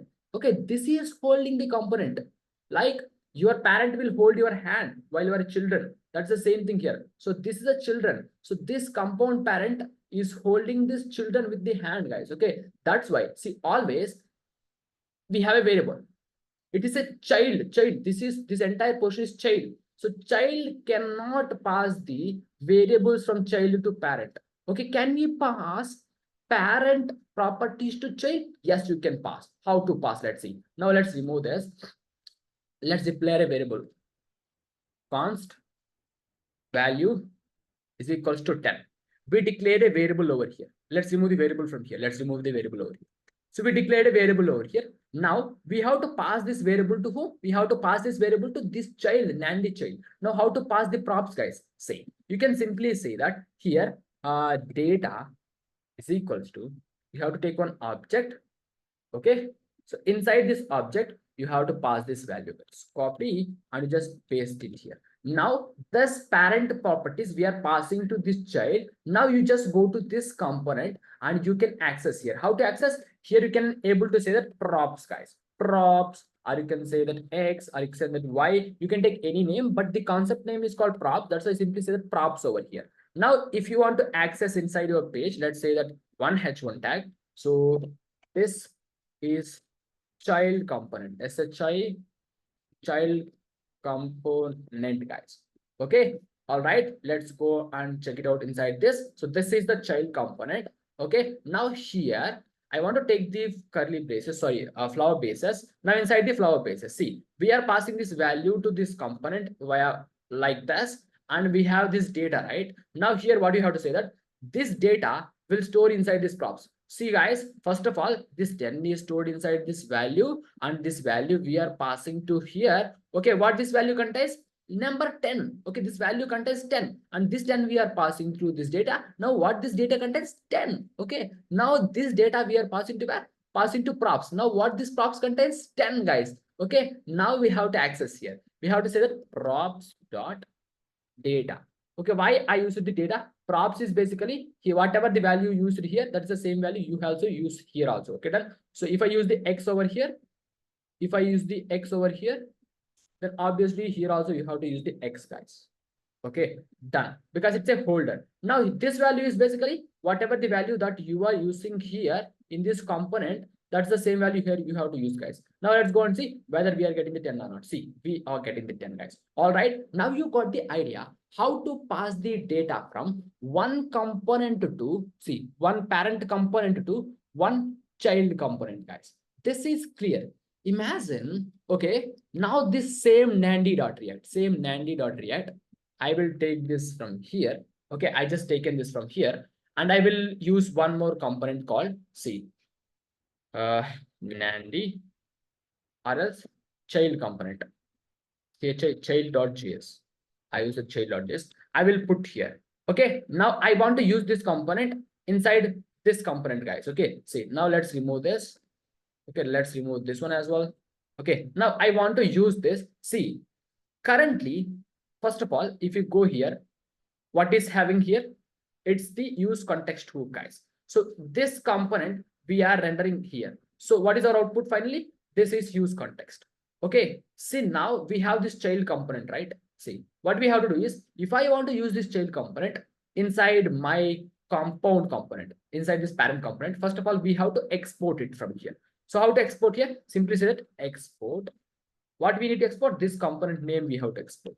Copy and sorry, default. We have to specify default and component name. We exported the component name. And also what we have to do? Let's go here. Let's import that component. We exported. Let's import the component. What component we have to import? We have to import this Nandi, N-A-N-D-E. Okay, let's go here. Let's press Nandi I, and this is from the child component. So we imported that. Now here you can use this. How to use this? Simply say that it's going to be Nandi, guys. Okay, done. All right, guys. Now, if you go back and check it out here, see Nandi.react, this is child component. Whatever we given, whatever we type inside this Nandi child component, everything is available over here. Now, what we can do is we have to pass. Let's see that const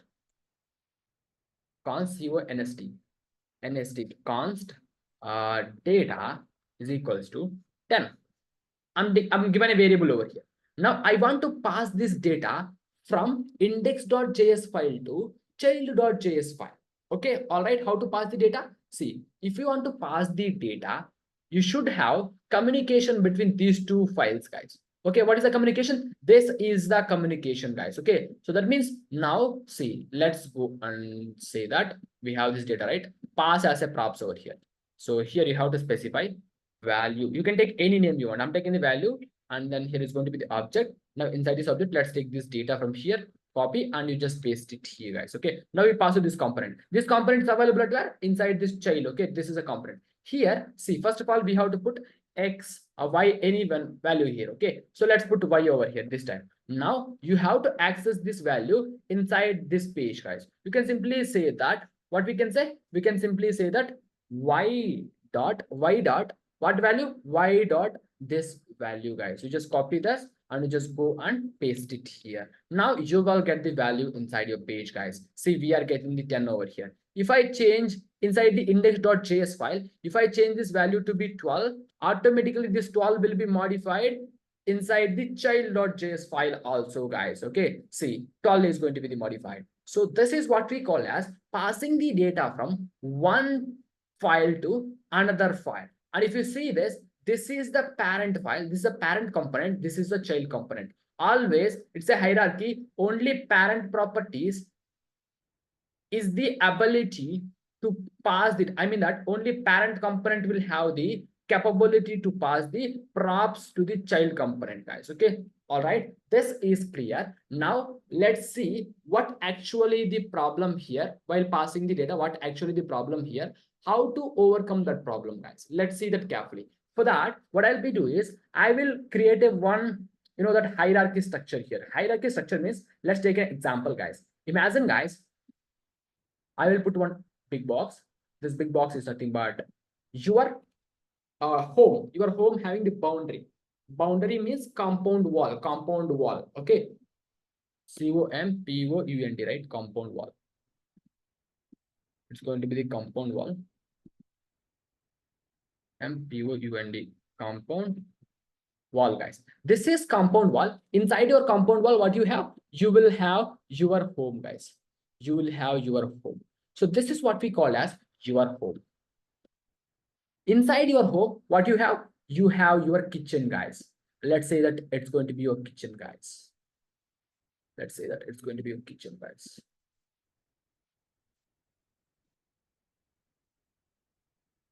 Okay, inside the kitchen, basically, who will inside the kitchen, guys? Basically, your mom is inside your kitchen. Okay, your mom. Okay, imagine, guys, you are a person, like, I will write it down here. You are a person. Person means who? You, okay, you and me. You are at the compound wall. You are playing with some surrounding boys. Okay, inside your home, inside the compound wall, you are playing, guys.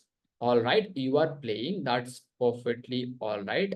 Now the thing is, suddenly your mom calls to you. Are a stupid fellow? How much time you will play? basically I want to prepare a dish right now, but there is no chili powder inside this kitchen, guys. Okay, got it. So now mom is, that she is saying that, Are Prashant, please purchase or buy chili powder from the shop and give to me. Okay, she said like that. Immediately, what you will do? Definitely, we need food, right? You will go to the shop.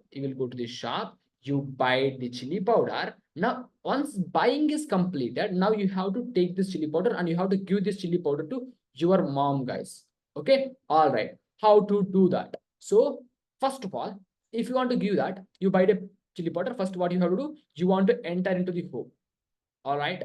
Once enter into the home, you want to enter into the kitchen.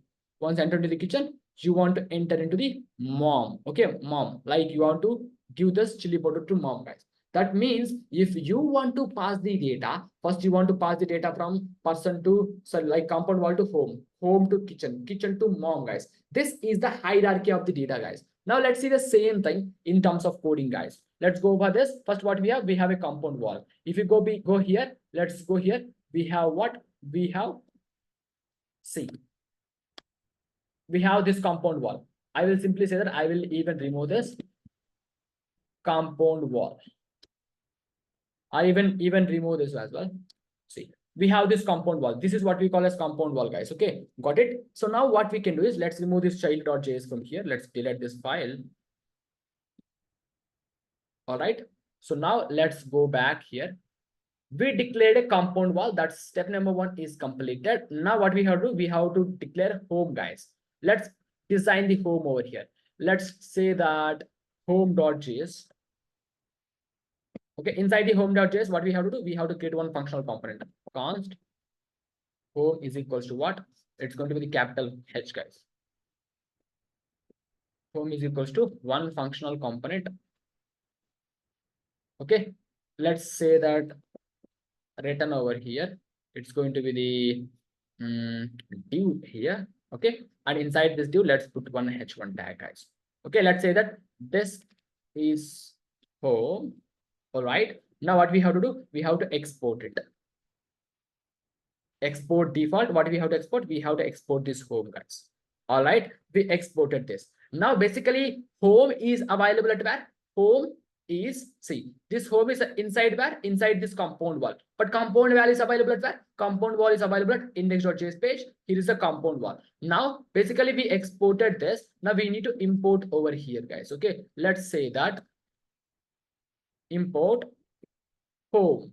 Okay, we imported this. Let's focus carefully. This is very important for the next, the 20 to 25 minutes, guys. Okay, so now here what we have to do? We have to mention the home, guys. Okay, we mention the home, guys. See, now let's go back here. Let's go back to our page, guys. This is home we are getting, guys. If I change any data, this is home data. Obviously you will get the home data over here, guys. All right, this is clear, I hope. Now let's go back to our drawing portion, guys. If you see this drawing portion, so we declared the home as well. Now the next thing is going to be, let's design the kitchen, guys. If you want to design the kitchen, what you have to do, guys? If you want to design the kitchen, let's design a kitchen page, guys. So kitchen kitchen.js. Now inside this, let's copy the entire things from this and let's go and paste it here for saving the time, guys. So here it's going to be say that let's say that it's going to be the kitchen, guys. Okay, kitchen. Now here it's going to be the kitchen data.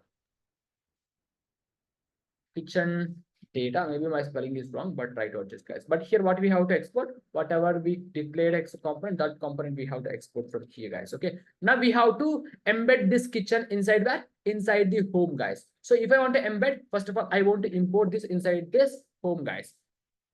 Import kitchen. Okay, we imported here. Instead of this h1 tag, let's put the kitchen over here, guys. Okay, let's put the kitchen over here. Now we put the kitchen over here. If you go back and let's check it out here, this is kitchen data over here, guys. That means if I go to this kitchen data and let's write my name, whatever the name you written, that name is available over here, guys. Okay, got it. Now the next thing is nothing but, say, first of all, we designed the compound wall. All right, see, we designed the compound wall. All right, now inside that compound wall, what we done? Inside this compound wall, we passed this home, guys. We passed this home. That's the same thing. We passed the home. We created a home. See, we created a home and we passed the home here. Now the next thing is, we need to create kitchen and we need to pass this kitchen to this home guys. So let's create a kitchen guys. What we done, we created a kitchen guys and we passed this kitchen to home and we embedded here guys. All right, now the next thing is going to be, we need to create a mom and we need to embed this mom inside this kitchen guys. Let's go and do that. Okay, see, let's say that it's going to be the mom.js. All right, let's go to the kitchen guys. Let's copy this entire page copy and just go and paste it here. And here we have to specify mom guys. Mom, and here is going to be the mom's data. Mom data, and here it's going to be the mom guys. Now this mom we have to embed it where? We have to embed at kitchen guys. So if I want to embed, first we need to import here. Import mom from where? From this page guys. Now we need to import over here guys. See, mom, capital M, right? Capital M-O-M guys. All right guys. Now if you go to the mom, so finally what we get? We will get the mom data inside our page guys. If you go back here, you can able to see the mom data. I'm not doing anything here. I'm simply creating the component index.js, home.js, mom.js, kitchen.js. Okay, let's align this as like this. Like index.js, what we have? We have the compound wall. Home.js, home page. Kitchen. So home page means home. Okay, kitchen.js, kitchen page. Mom.js, mom page. What we are doing? This mom content we are passing to kitchen. This kitchen content we are passing to this home. This home content we are passing to this compound content. Finally, this home contains what? This mom guys. Okay, all right, got it guys. Now that's the same thing here. If you see that mom data, now here the thing is, I already told that passing the data from one component to one component is possible only when the data is available inside this parent component guys. Imagine guys, now let's go for the actual example guys. Let's go back here. So see, you are at the compound wall and your person need what? See, you are a person. Inside your inside your hand you have chili powder guys. Inside your hand you have the chili powder. Let's do that. So inside the component, see, I will say that const person, I'm the person, is equals to string chili powder guys. We have the chili powder. Now I want to pass this chili powder from where to where? Basically, is it possible to pass the chili powder directly from compound wall to your home? Compound wall to your home? No, currently it's not possible. Why? It's not possible. We don't have such kind of things guys. That means we need to pass this to home, home to kitchen, kitchen to mom guys. How to do that? First, let's pass this chili powder from person to home guys. Let's pass it guys. How to pass it? Let's say that it's going to be data is equals to what we have to say. We have to pass like a props like this. Okay, copy and paste it here. Okay, now we pass it here. Now we passed it to home. Just passed, still not it be taken that. Now let's go to the home. Let's take that. How to take that? We have to use the props over here. And again, see, now we just declared a chili powder. Now chili powder passed to home. All right. Okay, this contains, see, chili powder we are storing inside person. Now person means chili powder. Now that person we are passing here and it's storing inside this data. Now this data means what? This data is nothing but what is data containing? Data containing chili powder. All right. Okay, data containing chili powder. Now this data we are passing to that. We are passing to this props guys. Now what this props contains? Props contains data.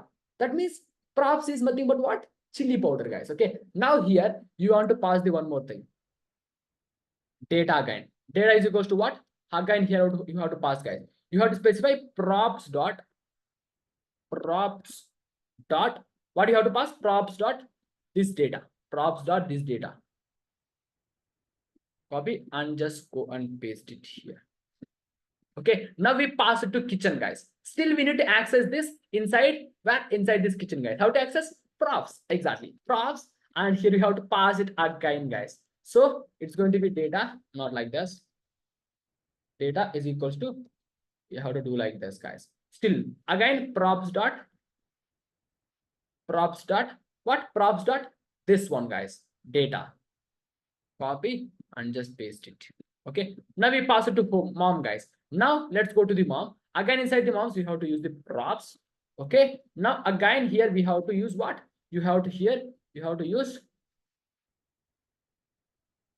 I'm given, so props dot chili powder. Okay, data, copy data. I'm given chili powder to mom, guys. Okay, let's go and see what we are getting over here, guys. If I go back to the page, guys, see, I'm given chili powder to mom, guys. That means there is nothing new inside this. We are just passing the data from one file to another file, this file to this file, this file to this file via props. Okay, all right, guys. See, if you want to pass a props, you can simply declare a variable like this, object like this, pass the object. If you want to access it, you just simply take the props and props dot data, guys. And that is the same thing. And here again, we are passing the data, and that data is storing inside this data variable, and we are passing the props over here. Again, we are accessing that data. There is nothing new inside this. Now here the biggest problem is nothing but the dependency, guys. The dependency is nothing but, see, if I want to pass the data from compound val to mom, do I need to pass, see, first one should be need the intermediate, this intermediate, this intermediate. Okay, see, imagine I want to pass from first component to 1000 component. If I want to see how many components here we have, 1, 2, 3, 4 components we have. 4 components. I'm done like this. Imagine if you have 1000 components. If I want to pass from the first component to 1000 components, is going to be big deal or not? Not a big deal. So much of time taken. So much of time taken. Imagine if I pass the data from one component to another component, it will take 1 millisecond. So one component to another component, 1 millisecond. So from this component to this component, 1 millisecond. From this component to this component, 1 millisecond. From this component to this component, 1 millisecond. How many milliseconds? Total 3 milliseconds, guys. Okay, for that means total how many components? 1, 2, 3. 3 means, sorry, 1, 2, 3, 4 components. So n equals to 4. N equals to 4. Okay. See, if I want to pass from first component to last component, how many milliseconds it will take? N minus 1. That means 3 milliseconds. If we have 1000 components, okay, I want to pass from first component to 1000 component. How many milliseconds it will take? N minus 1. That means 1000 minus 1. 1000 minus means 999. That means 999 milliseconds we need to pass the data from one component to, that means first component to last component. It's going to be the huge time taken thing, but this is also not good. Imagine if any problem is happening in between this. If any problem is happening, guess you won't get the data. You won't get the data. That's the problem. That's a dependency problem. And also, if any problem is happening, if chain is broken, data passing will broke, guys. And also, if you want to overcome this problem, then what we have, we need a way to pass the data from compound val to directly mom, guys. You want to pass like this. How to pass? Let's see that, guys, how to pass it. That's why we have this hook, guys. Let's remove this entire thing. Let's remove this entire thing. And also let's remove these props as well from here. Okay, let's go to the mom and let's remove the props from here also. Okay, let's remove everything, guys. Okay, let's go back to the mom, and here also you have to remove the props.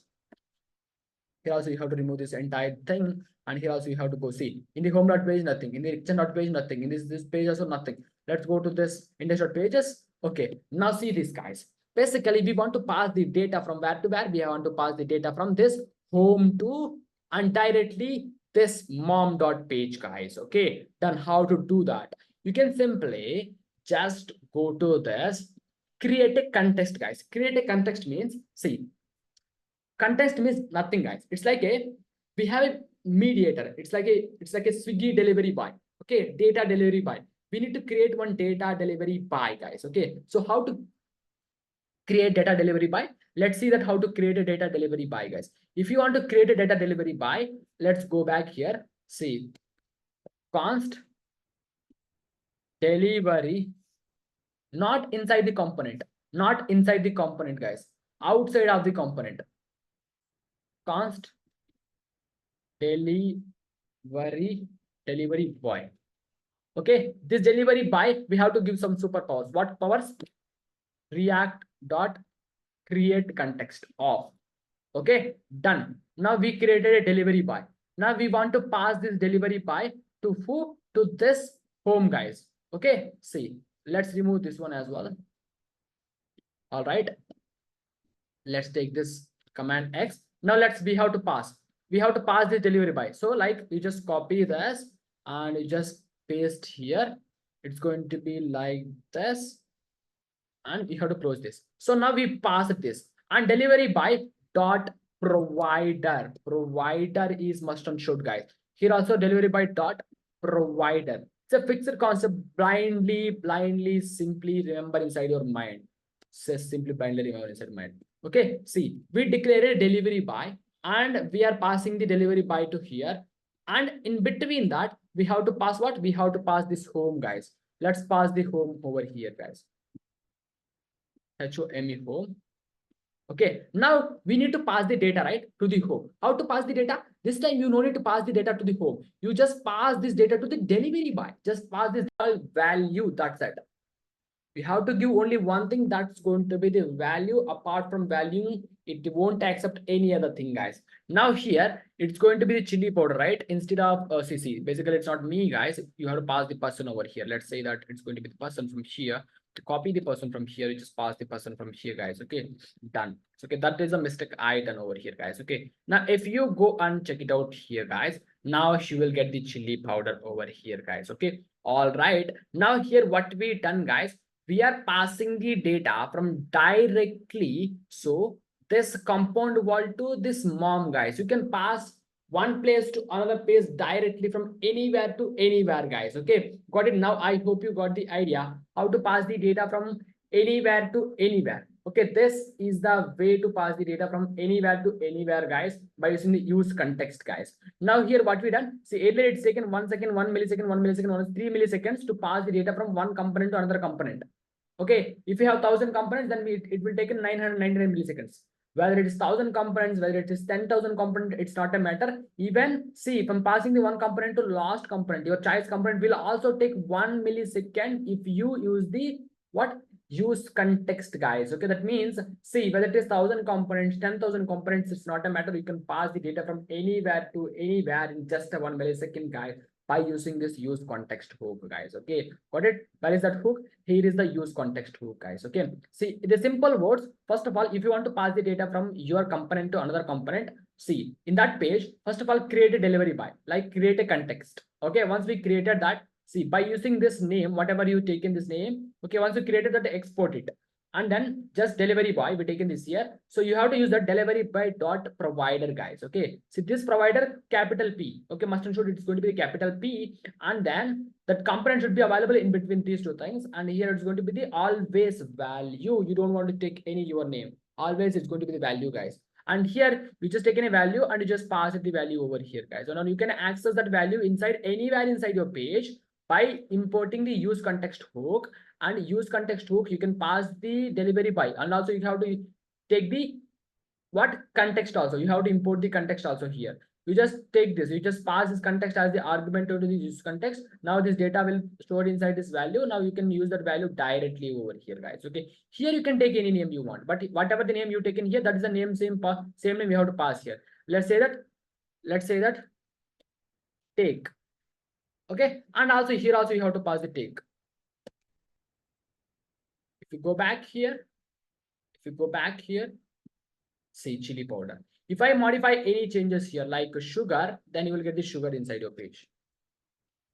You will get the sugar over here. Okay, got it, guys? You can pass from anywhere to anywhere, guys. That's the biggest problem. So that is a problem we solved here. Okay, if you go back here, basically the problem inside this use context is, where is the use context? We didn't define use context. Let's say that fourth one is going to be use context. Fourth one is going to be use context of. Problem is, what is the problem, guys? We basically the problem is we can't pass the data from one component to another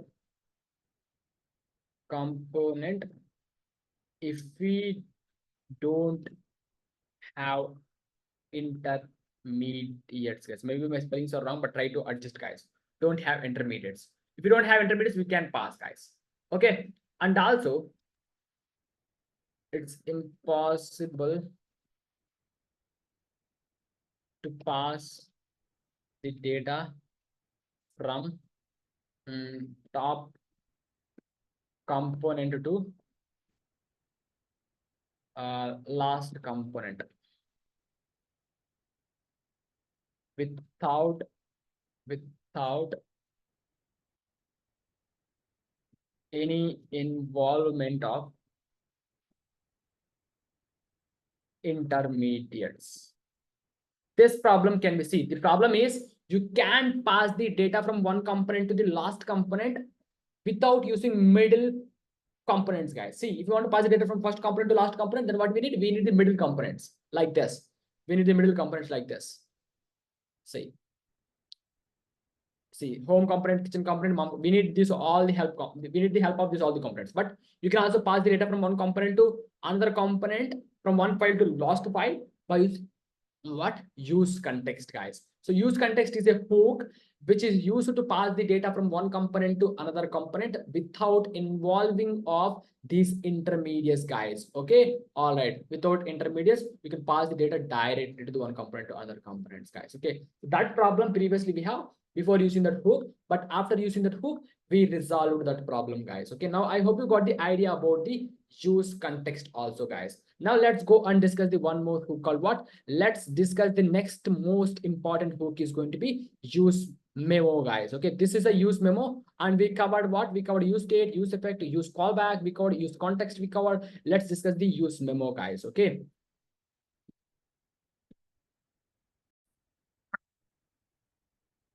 Welcome back again, guys. Now let's go and discuss the next most important hook, guys. That's going to be the use ref, guys. Okay. See, this is again one more important hook inside the React, guys. That's going to be the use ref, guys. Let's see what is the problem before using this hook and what is the problem that we solve after using this hook, guys. Okay. First of all, if I want to explain about this hook, what we can do is we have this app component, right? Here I will write that login form, guys.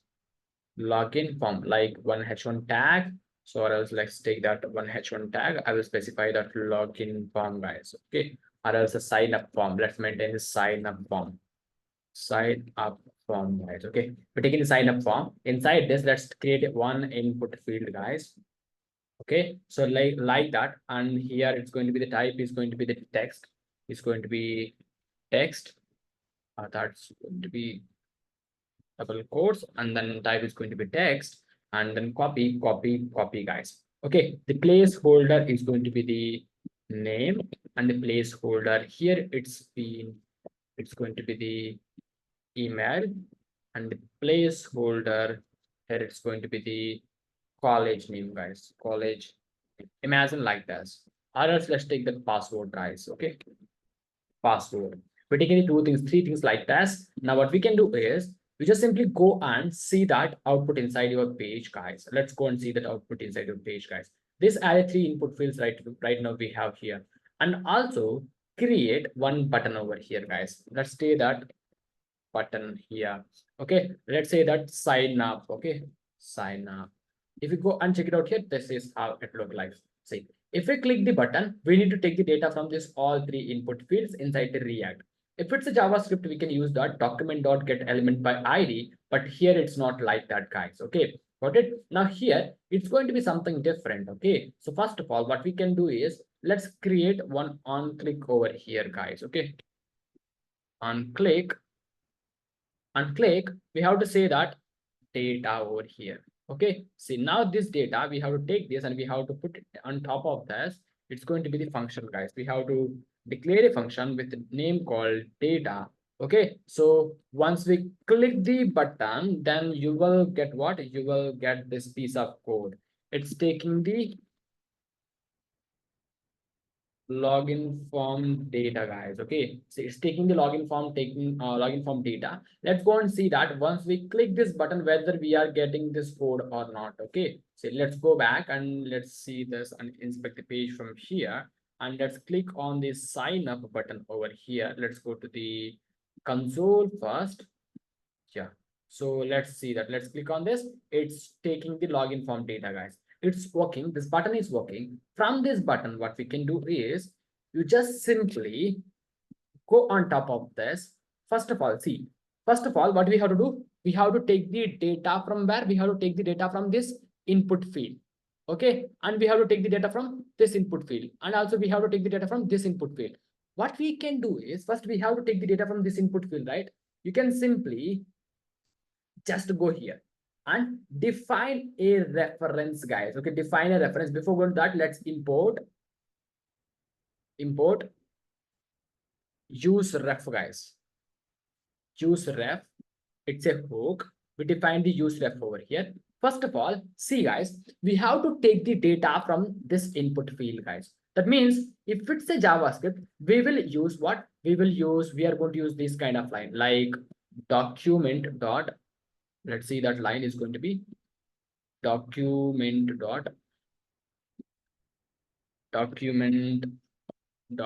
get element by ID. Inside the ID, you have to mention the ID name and close it up this.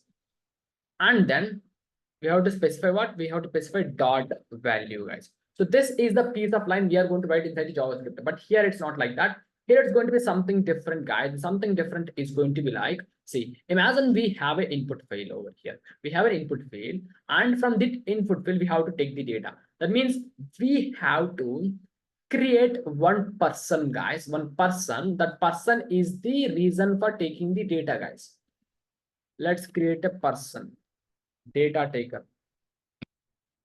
Okay, how to create a person? That person we have to create by using the hook called what? By using the hook called, here you have to specify that const name person is equals to use ref. We have to call the function, guys.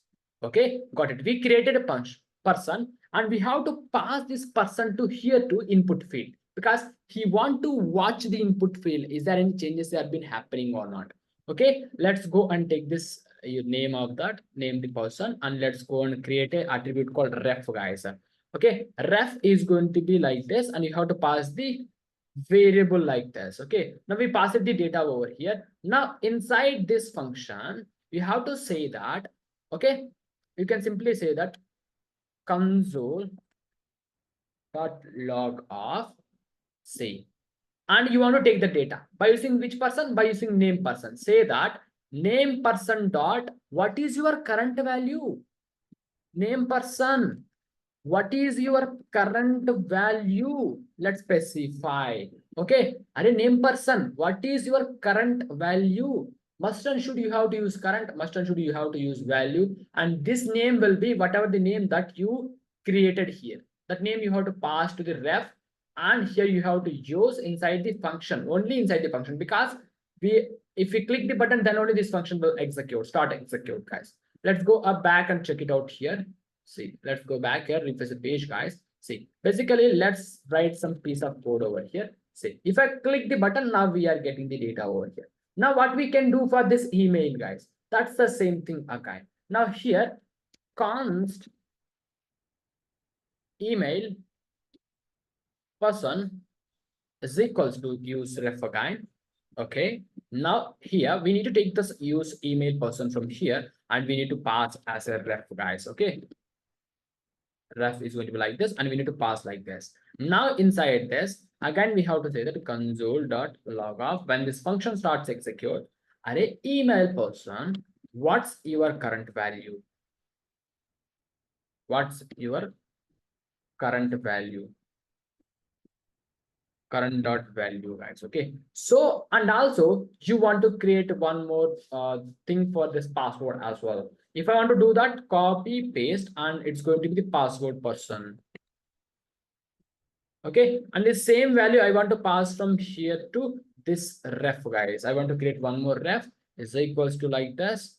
Okay, and I have to pass like this. Now I want this input field data, and here I can simply say that console dot log off. I want to take what? Array password person, what's your current value? When we click the button, function starts execute, then inside the function, Password person, what's your current value, guys? Okay, we have to take like this is a process to do each and everything, guys. Okay, I hope now if you go back and let's check it out. Okay, something is showing error. It's going to be w something ass something like that, so it means we missed a letter called p over here. Okay, now if you go back and check it out here, now we just want to take the data. Once we click the sign up button, guys, refresh the button. Now see, I'm entered name called Nandi, and I'm entered the email called nandi@gmail.com, and at the same time password is going to be nandi@123 something like that. Okay, if we click the button, now it will print the data answered. Okay, so name and email and the password, guys. Okay, now this is the use case of our fourth hook, guys. Okay, see, not fourth hook, it's going to be the use ref. Okay, now we covered how many hooks? Use state we covered, use effect we covered, use callback we covered, and then use context we covered, and use ref we covered, guys. Okay, now you got the idea how to take the data from input fields, guys. So basically now it's going to be the fifth hook. So let's write down the fifth hook here. That's going to be the use ref. And this use ref is basically used for what? We can say that it's useful for taking the data from input fields, guys.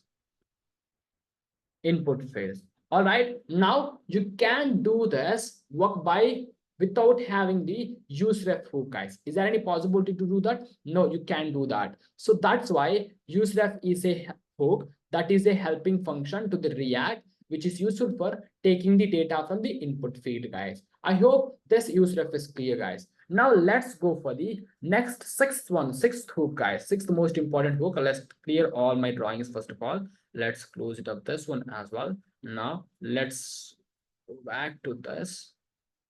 Yeah, let's go back. Now let's discuss the most important hook, guys. That's going to be the use memo, guys. Okay, done. I hope I'm giving the best explanation for the use ref. Let's go for the use memo, guys.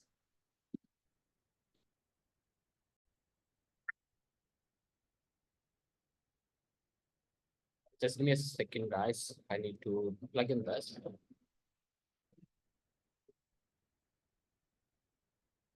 All right. Now it's okay.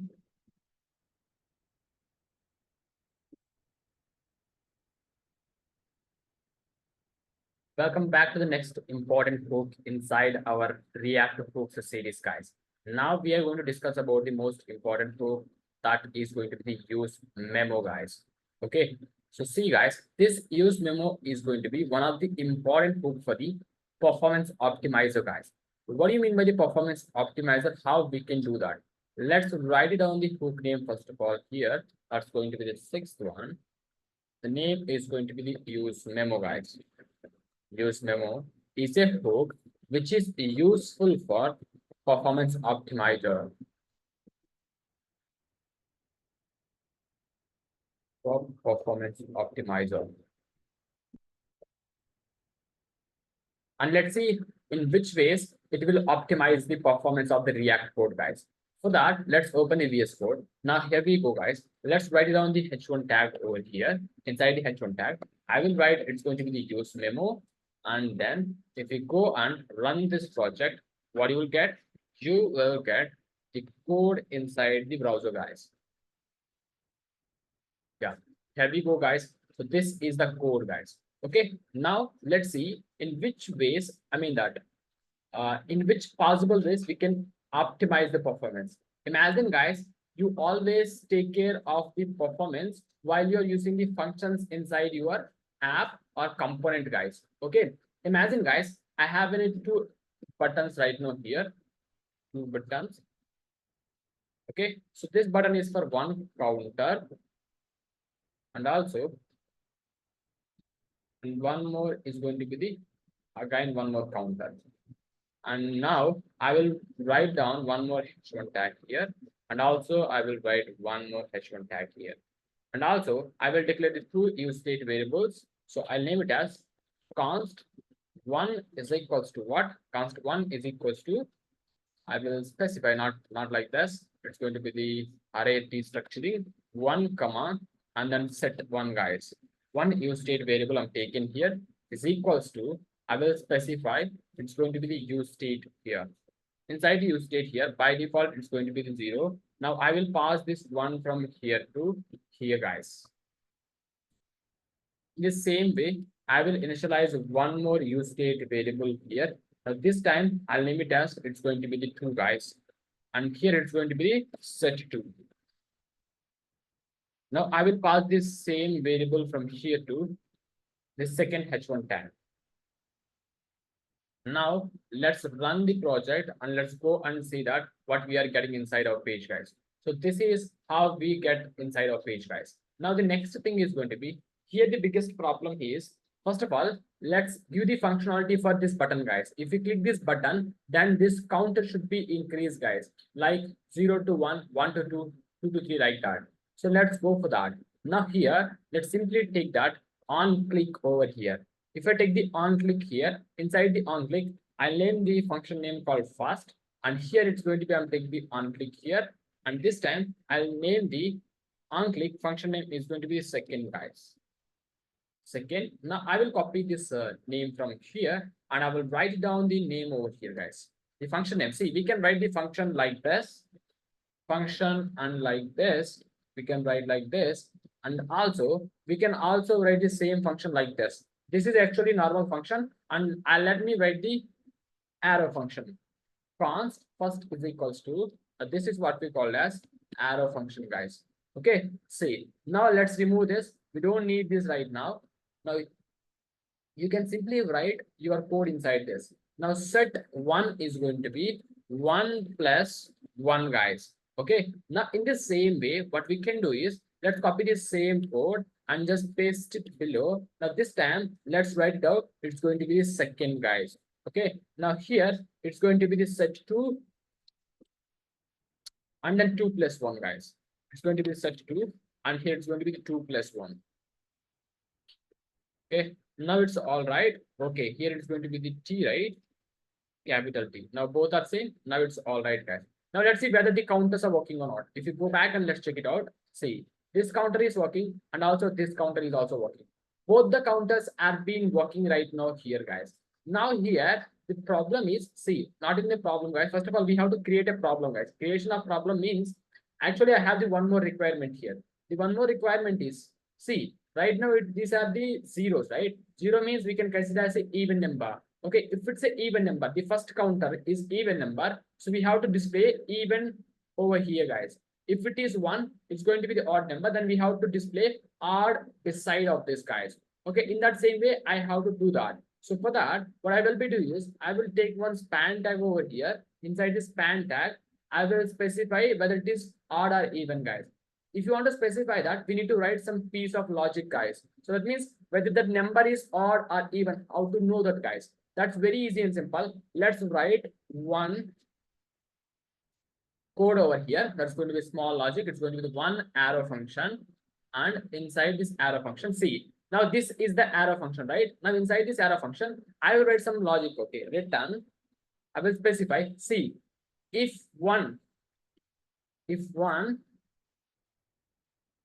percentage 2 is equals to 0, that means, okay, see, guys, so by default it's going to be 0. 0% 2 is equals to 0. Yes, the remainder will be 0, guys. Okay, you all guys know about this small pretty logic. This small pretty logic is nothing but, imagine, guys, we have a 2, right? See, we have a 2. Sorry, we have a 2 and we have a 0 over here. Not like this, not like this. Just made a mistake, guys. Imagine if the one, the counter is going to be 2, something like that. 2, something like that. See, now the counter is going to be 2, right? See, let's divide the 2 by 2 like this. Now 2 ones are how much? 2. Now what is our remainder? Remainder will be 0, guys. Okay, if the remainder will be 0, that's what I'm saying said here. The remainder will be 0. The remainder will be 0. That means this 2 is a even number. If I take the 3, 3 zeros are 0. Now how much? 2 minus 0 is going to be 2. Do we get the remainder called 0? No, guys. Now 3 is going to be odd number. That's a small logic I'm writing here, guys. So that means this will return the Boolean value, whether it is true or false. So now tell me 0% by 2 is equals to 0. Absolutely, that's going to be here, even will be filled with true, guys. If the 1 is going to be, see, if this value is going to be 3, then 3 percentile 2 is equals to 0. No, guys, the remainder will be 2. So obviously, it's going to be the odd number, guys. Then this even filled with the false, guys. That means this arrow function is returning what? Once we call this function, still I'm not to call this function. If we call this function, this will give the output as true or false, guys. Let's do that right now. See, now I will simply go here.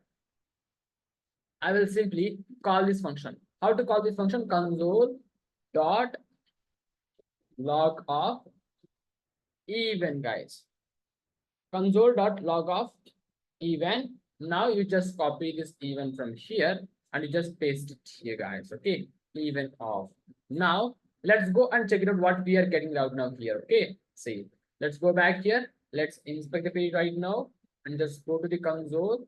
And inside the console, see, by default we are getting the true, guys, because it's going to be 0. If I increase this, now you will get false, guys. If I increase this 2, it's going to be true, guys. Okay, got it. It is returning that.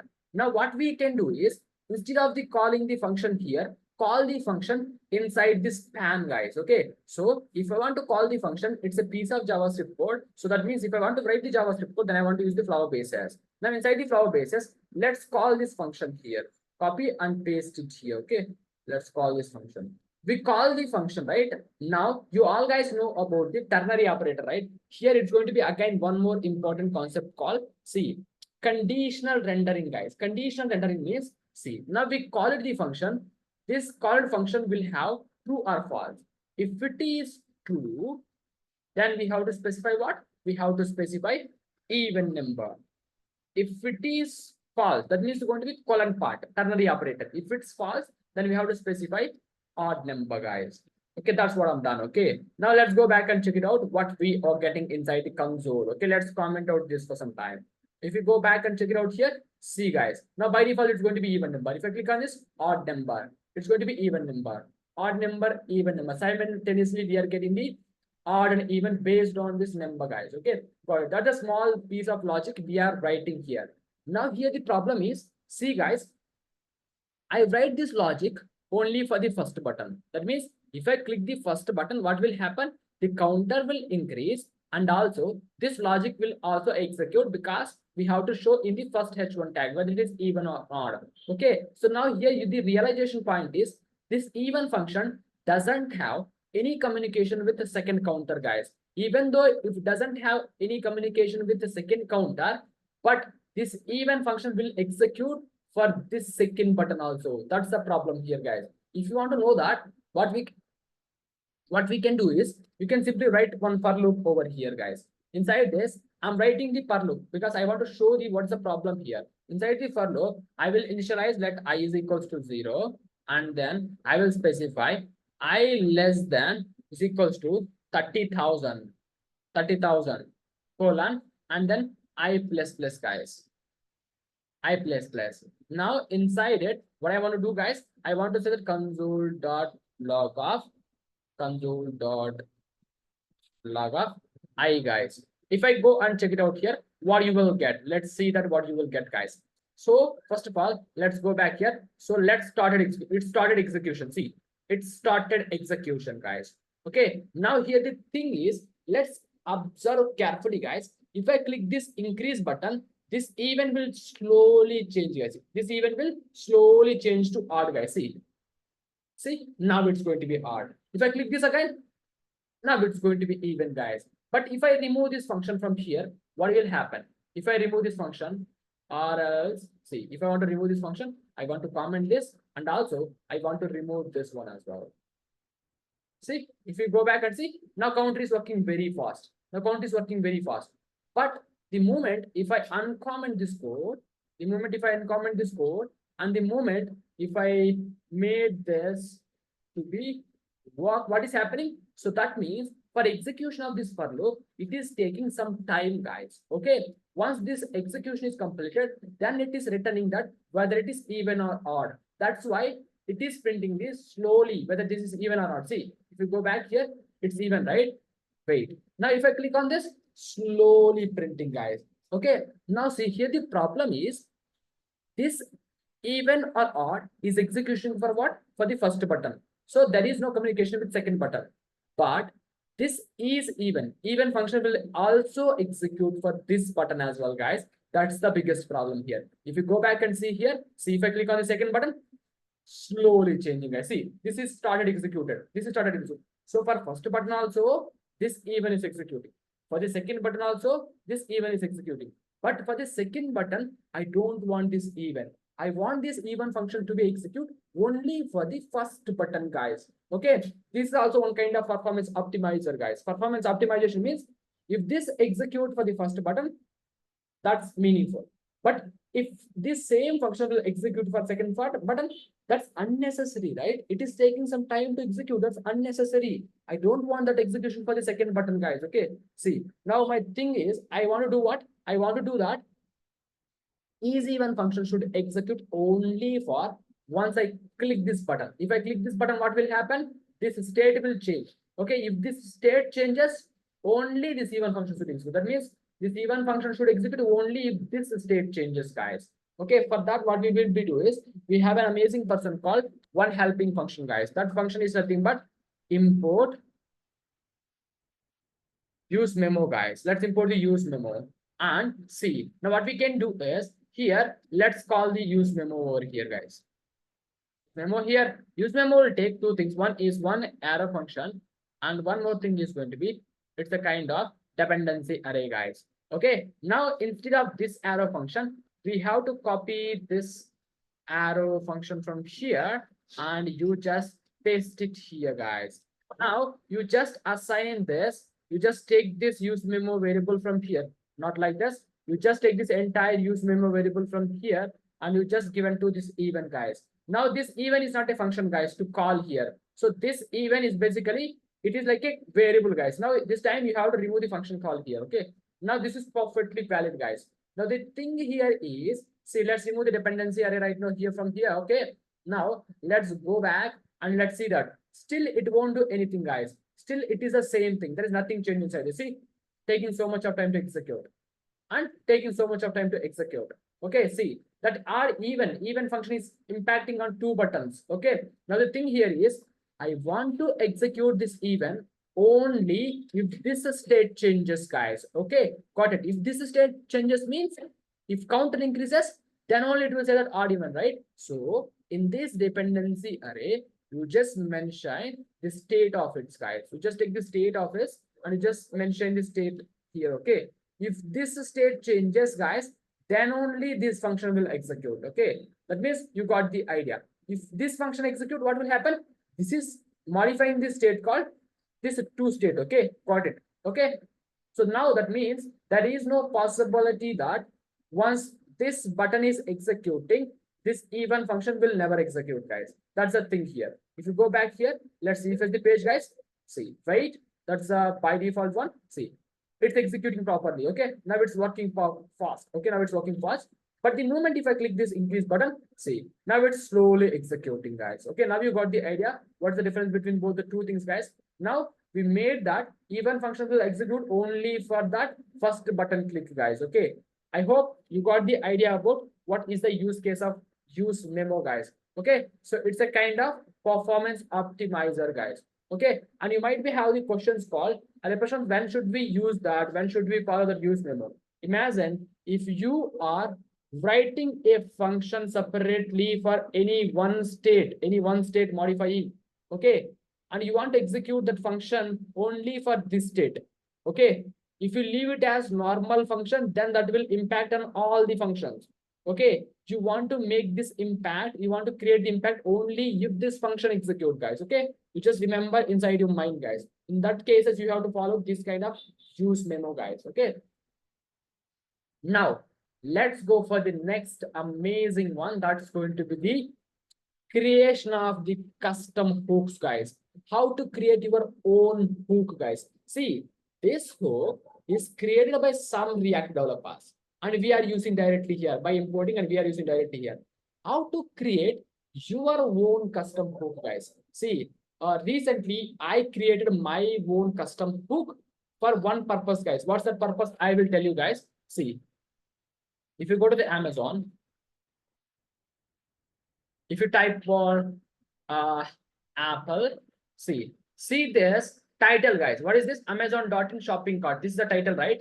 The moment if I hit the enter, title will changes to Amazon.in and colon Apple, guys. Title will be changed to Apple. Remember, the moment if I type for Poco Mobile, then what you will get? You will get, see, Amazon.in and then Poco Mobile, guys. So because of this requirement, I made my own custom hook, guys. Okay. See, if you are making any custom hook, that hook should be start with use. Okay. Let's see how to make own custom hooks, guys. Okay. Got it. Now, for that, what we can do is we don't need this all the things. Let's remove this all the things, and also let's remove this all the things from here. Okay.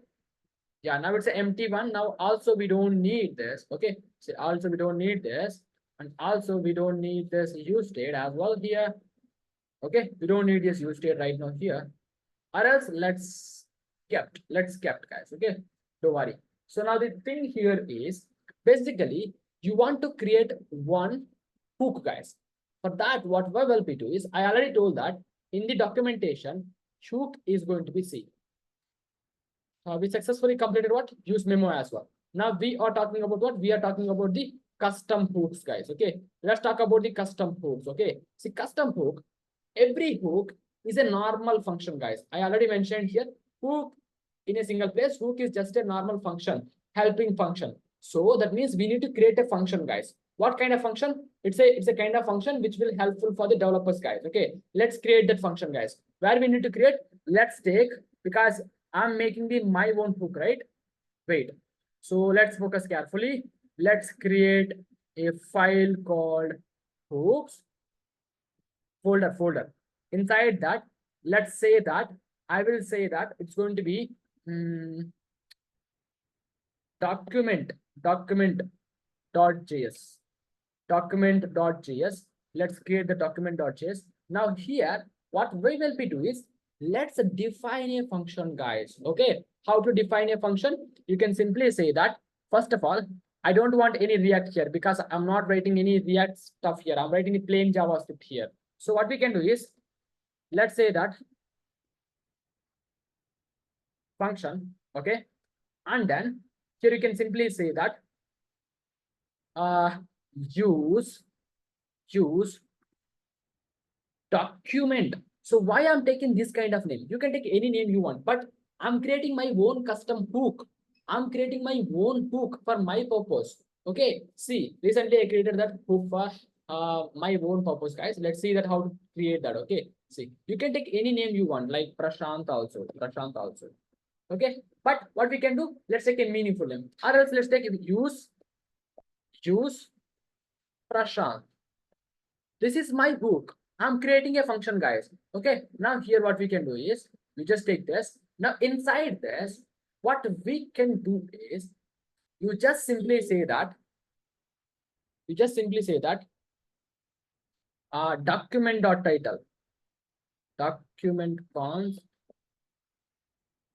document, or else I think it's going to be document.title, document.title, guys. Document.title is equals to what? Document.title is equals to, I will specify by default, I will specify it's going to be Poco Mobile, guys. By default, document.title. So why I mentioned like this, I will tell you, just have some patience, guys. Okay, document.title, by default, I'm given the Poco, guys. See, if you go back here, basically you can call this function here. You can call this function, copy. You can call this function here also, but don't call this function here, guys. What we can do is we can simply export this. We can just export this. Export. You just exported. We exported this, right? Now import this to index.js file. Let's import here. Import what we have to import? We have to import what?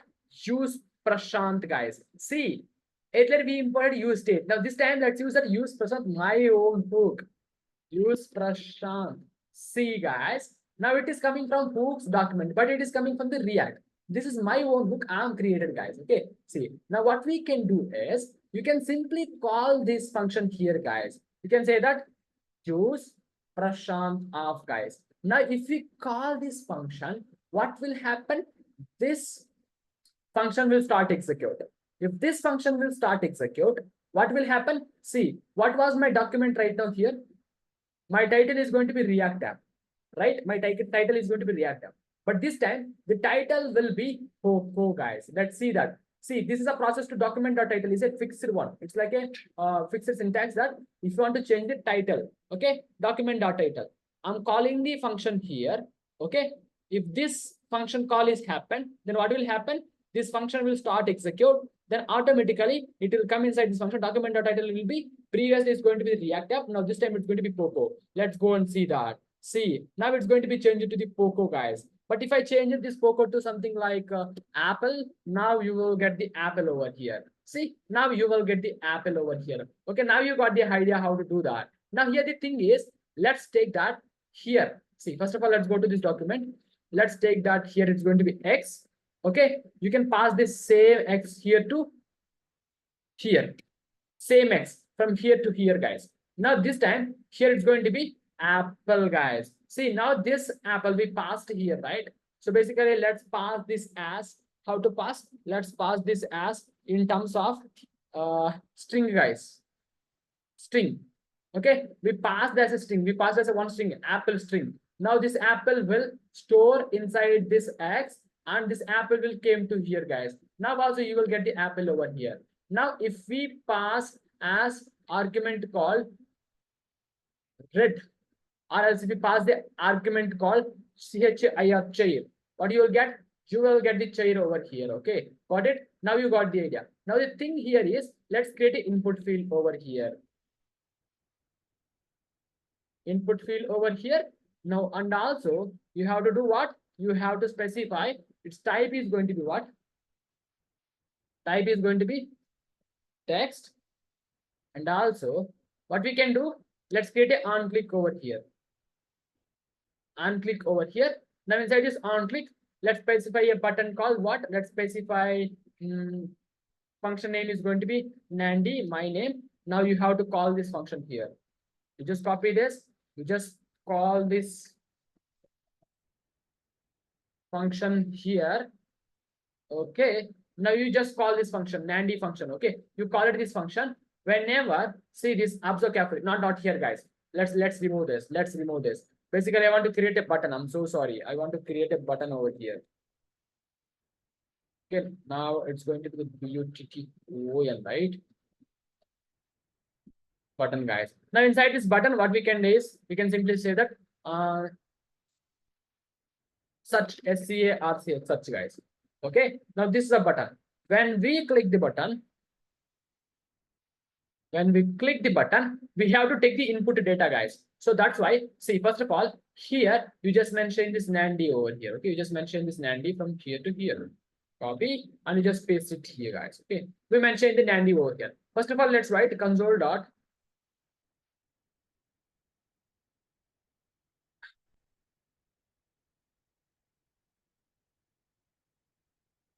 It's working. Let's go back and see. Now here we have an input field. If you go back and see, guys, see. Here we have input field, right? Now what we can do is, let's refresh the page. Let's click the search button. See, this function is started working, guys.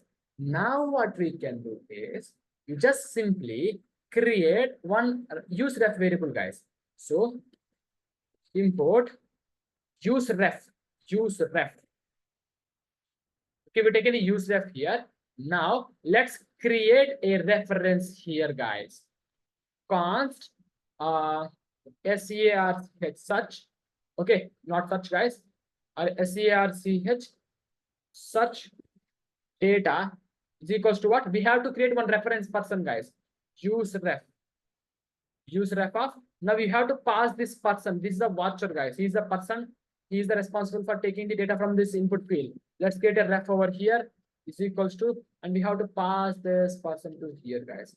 Now, if you want to get the data from this input field, now what we can do that, we can copy this, and inside this function, instead of this, you have to say that use ref dot, what is your current value, guys? What is your current value? If you go back and see that, see, let's execute some piece of code here. If I click on this, we are getting this data, guys. Okay, all right. Now here the thing is going to be, see, now you just call this function, copy, and call this function here. Now instead of this chair, you can pass this such data, guys. Copy and you just pass this such data, and you just simply neglect this, guys. Now if you go and check it out, this such information will be available on that data, guys. Let's go back. See, it is saying that something React which is used, Prashant, is called inside function Nandy. That is neither a React function component nor a custom React function. React component names must start with uppercase letter, guys. Uppercase letter means I made something wrong.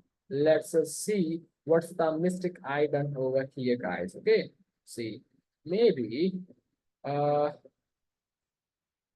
okay, what we can do is, instead of doing like this, you just call this function, or else you create one use state variable. Use state variable over here. Sorry. It's going to be const title, title, comma, set title. Where is the set title? Is equals to use state of, okay, use state of. By default, it's going to be the empty string. Okay, now here, instead of doing like this, you just take the set title, copy, and you just paste it here. So now set the title is going to be what? Search data dot current dot value. Okay, search data dot current dot value, guys. Now see, this such data will store inside where this title, guys. Now you can call the function at where you can call the function after this function starts executed. Okay, now here you can simply say that you can call this use Prashant. You can call this use Prashant here and pass the title to this. Copy and pass the title to this. Okay, got it. Now the thing here is, let's go back. Now you are all right. Now it's going to be what? See, localhost 3000. The document is going to be localhost 3000. Now I will type Apple. You are getting the Apple over here. Now if I type the Poco, you are getting the Poco over here. If I type the banana, you will get the banana inside here. This is my own custom hook. I built this.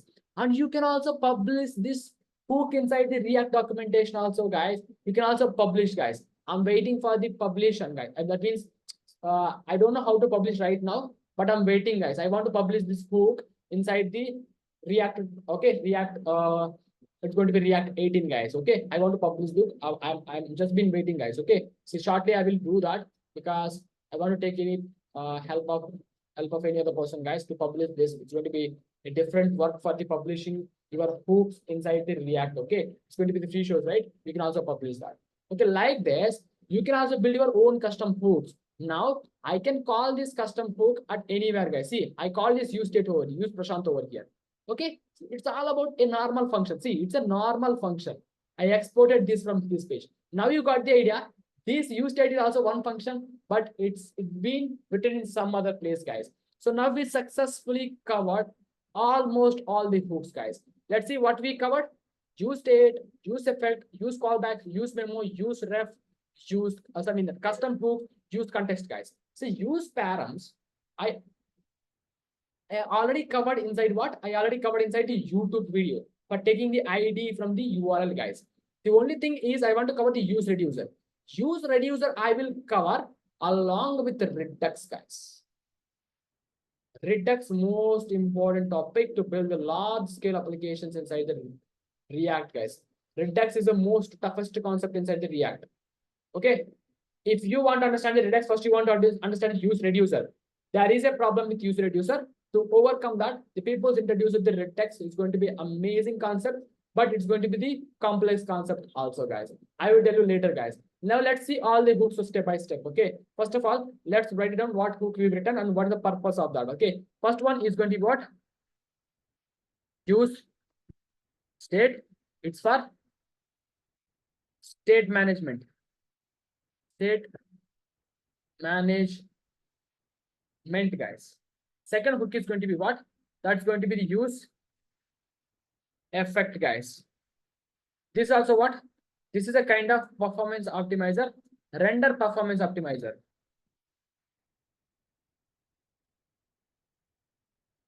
Optimizer. Okay. Third one is going to be use context, guys. Use context is basically for what? Passing the data without any involvement of intermediate components, also known as performance optimizer. Because we can pass the data from one component to other component without having any intermediates. Okay, that means simply we are passing to our choice component, guys. Okay, that's one kind of performance optimizer. The fourth one is going to be what? Use callback. Use callback is for also for what? Performance optimizer.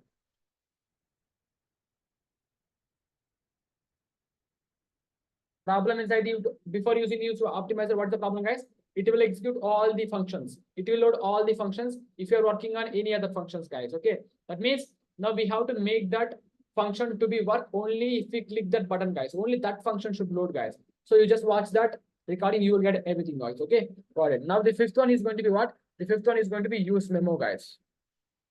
Use memo. The use memo is going to be what? So that means some piece of code, some function will execute only for particular button, guys. Performance optimizer. Optimizer. This is also performance optimizer. And also what we have sixth one called use ref, guys. Use ref is going to be what? Use ref is going to be useful for what? It's going to be useful for it's a kind of input data picker. Data picker. It will pick the data from input fields, guys. Now the seventh one is going to be what? Seventh one is going to be custom hooks, guys. Build your own hooks. That's the concept. Own hooks. Okay, I built my own hook, guys. Okay. And also, what is we have, guys? We have the eighth one called what? Use params, guys. It's like a what? It's like ID picker from URL. Okay, from the routes. It's meaningful. I already told that inside the YouTube, guys. Eighth one is going to be what? Ninth one is going to be what? Use reducer is the most important. I will cover along with use reducer. Also for advanced state management.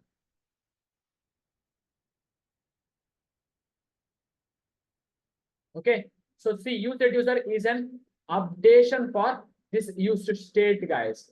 See, this used state.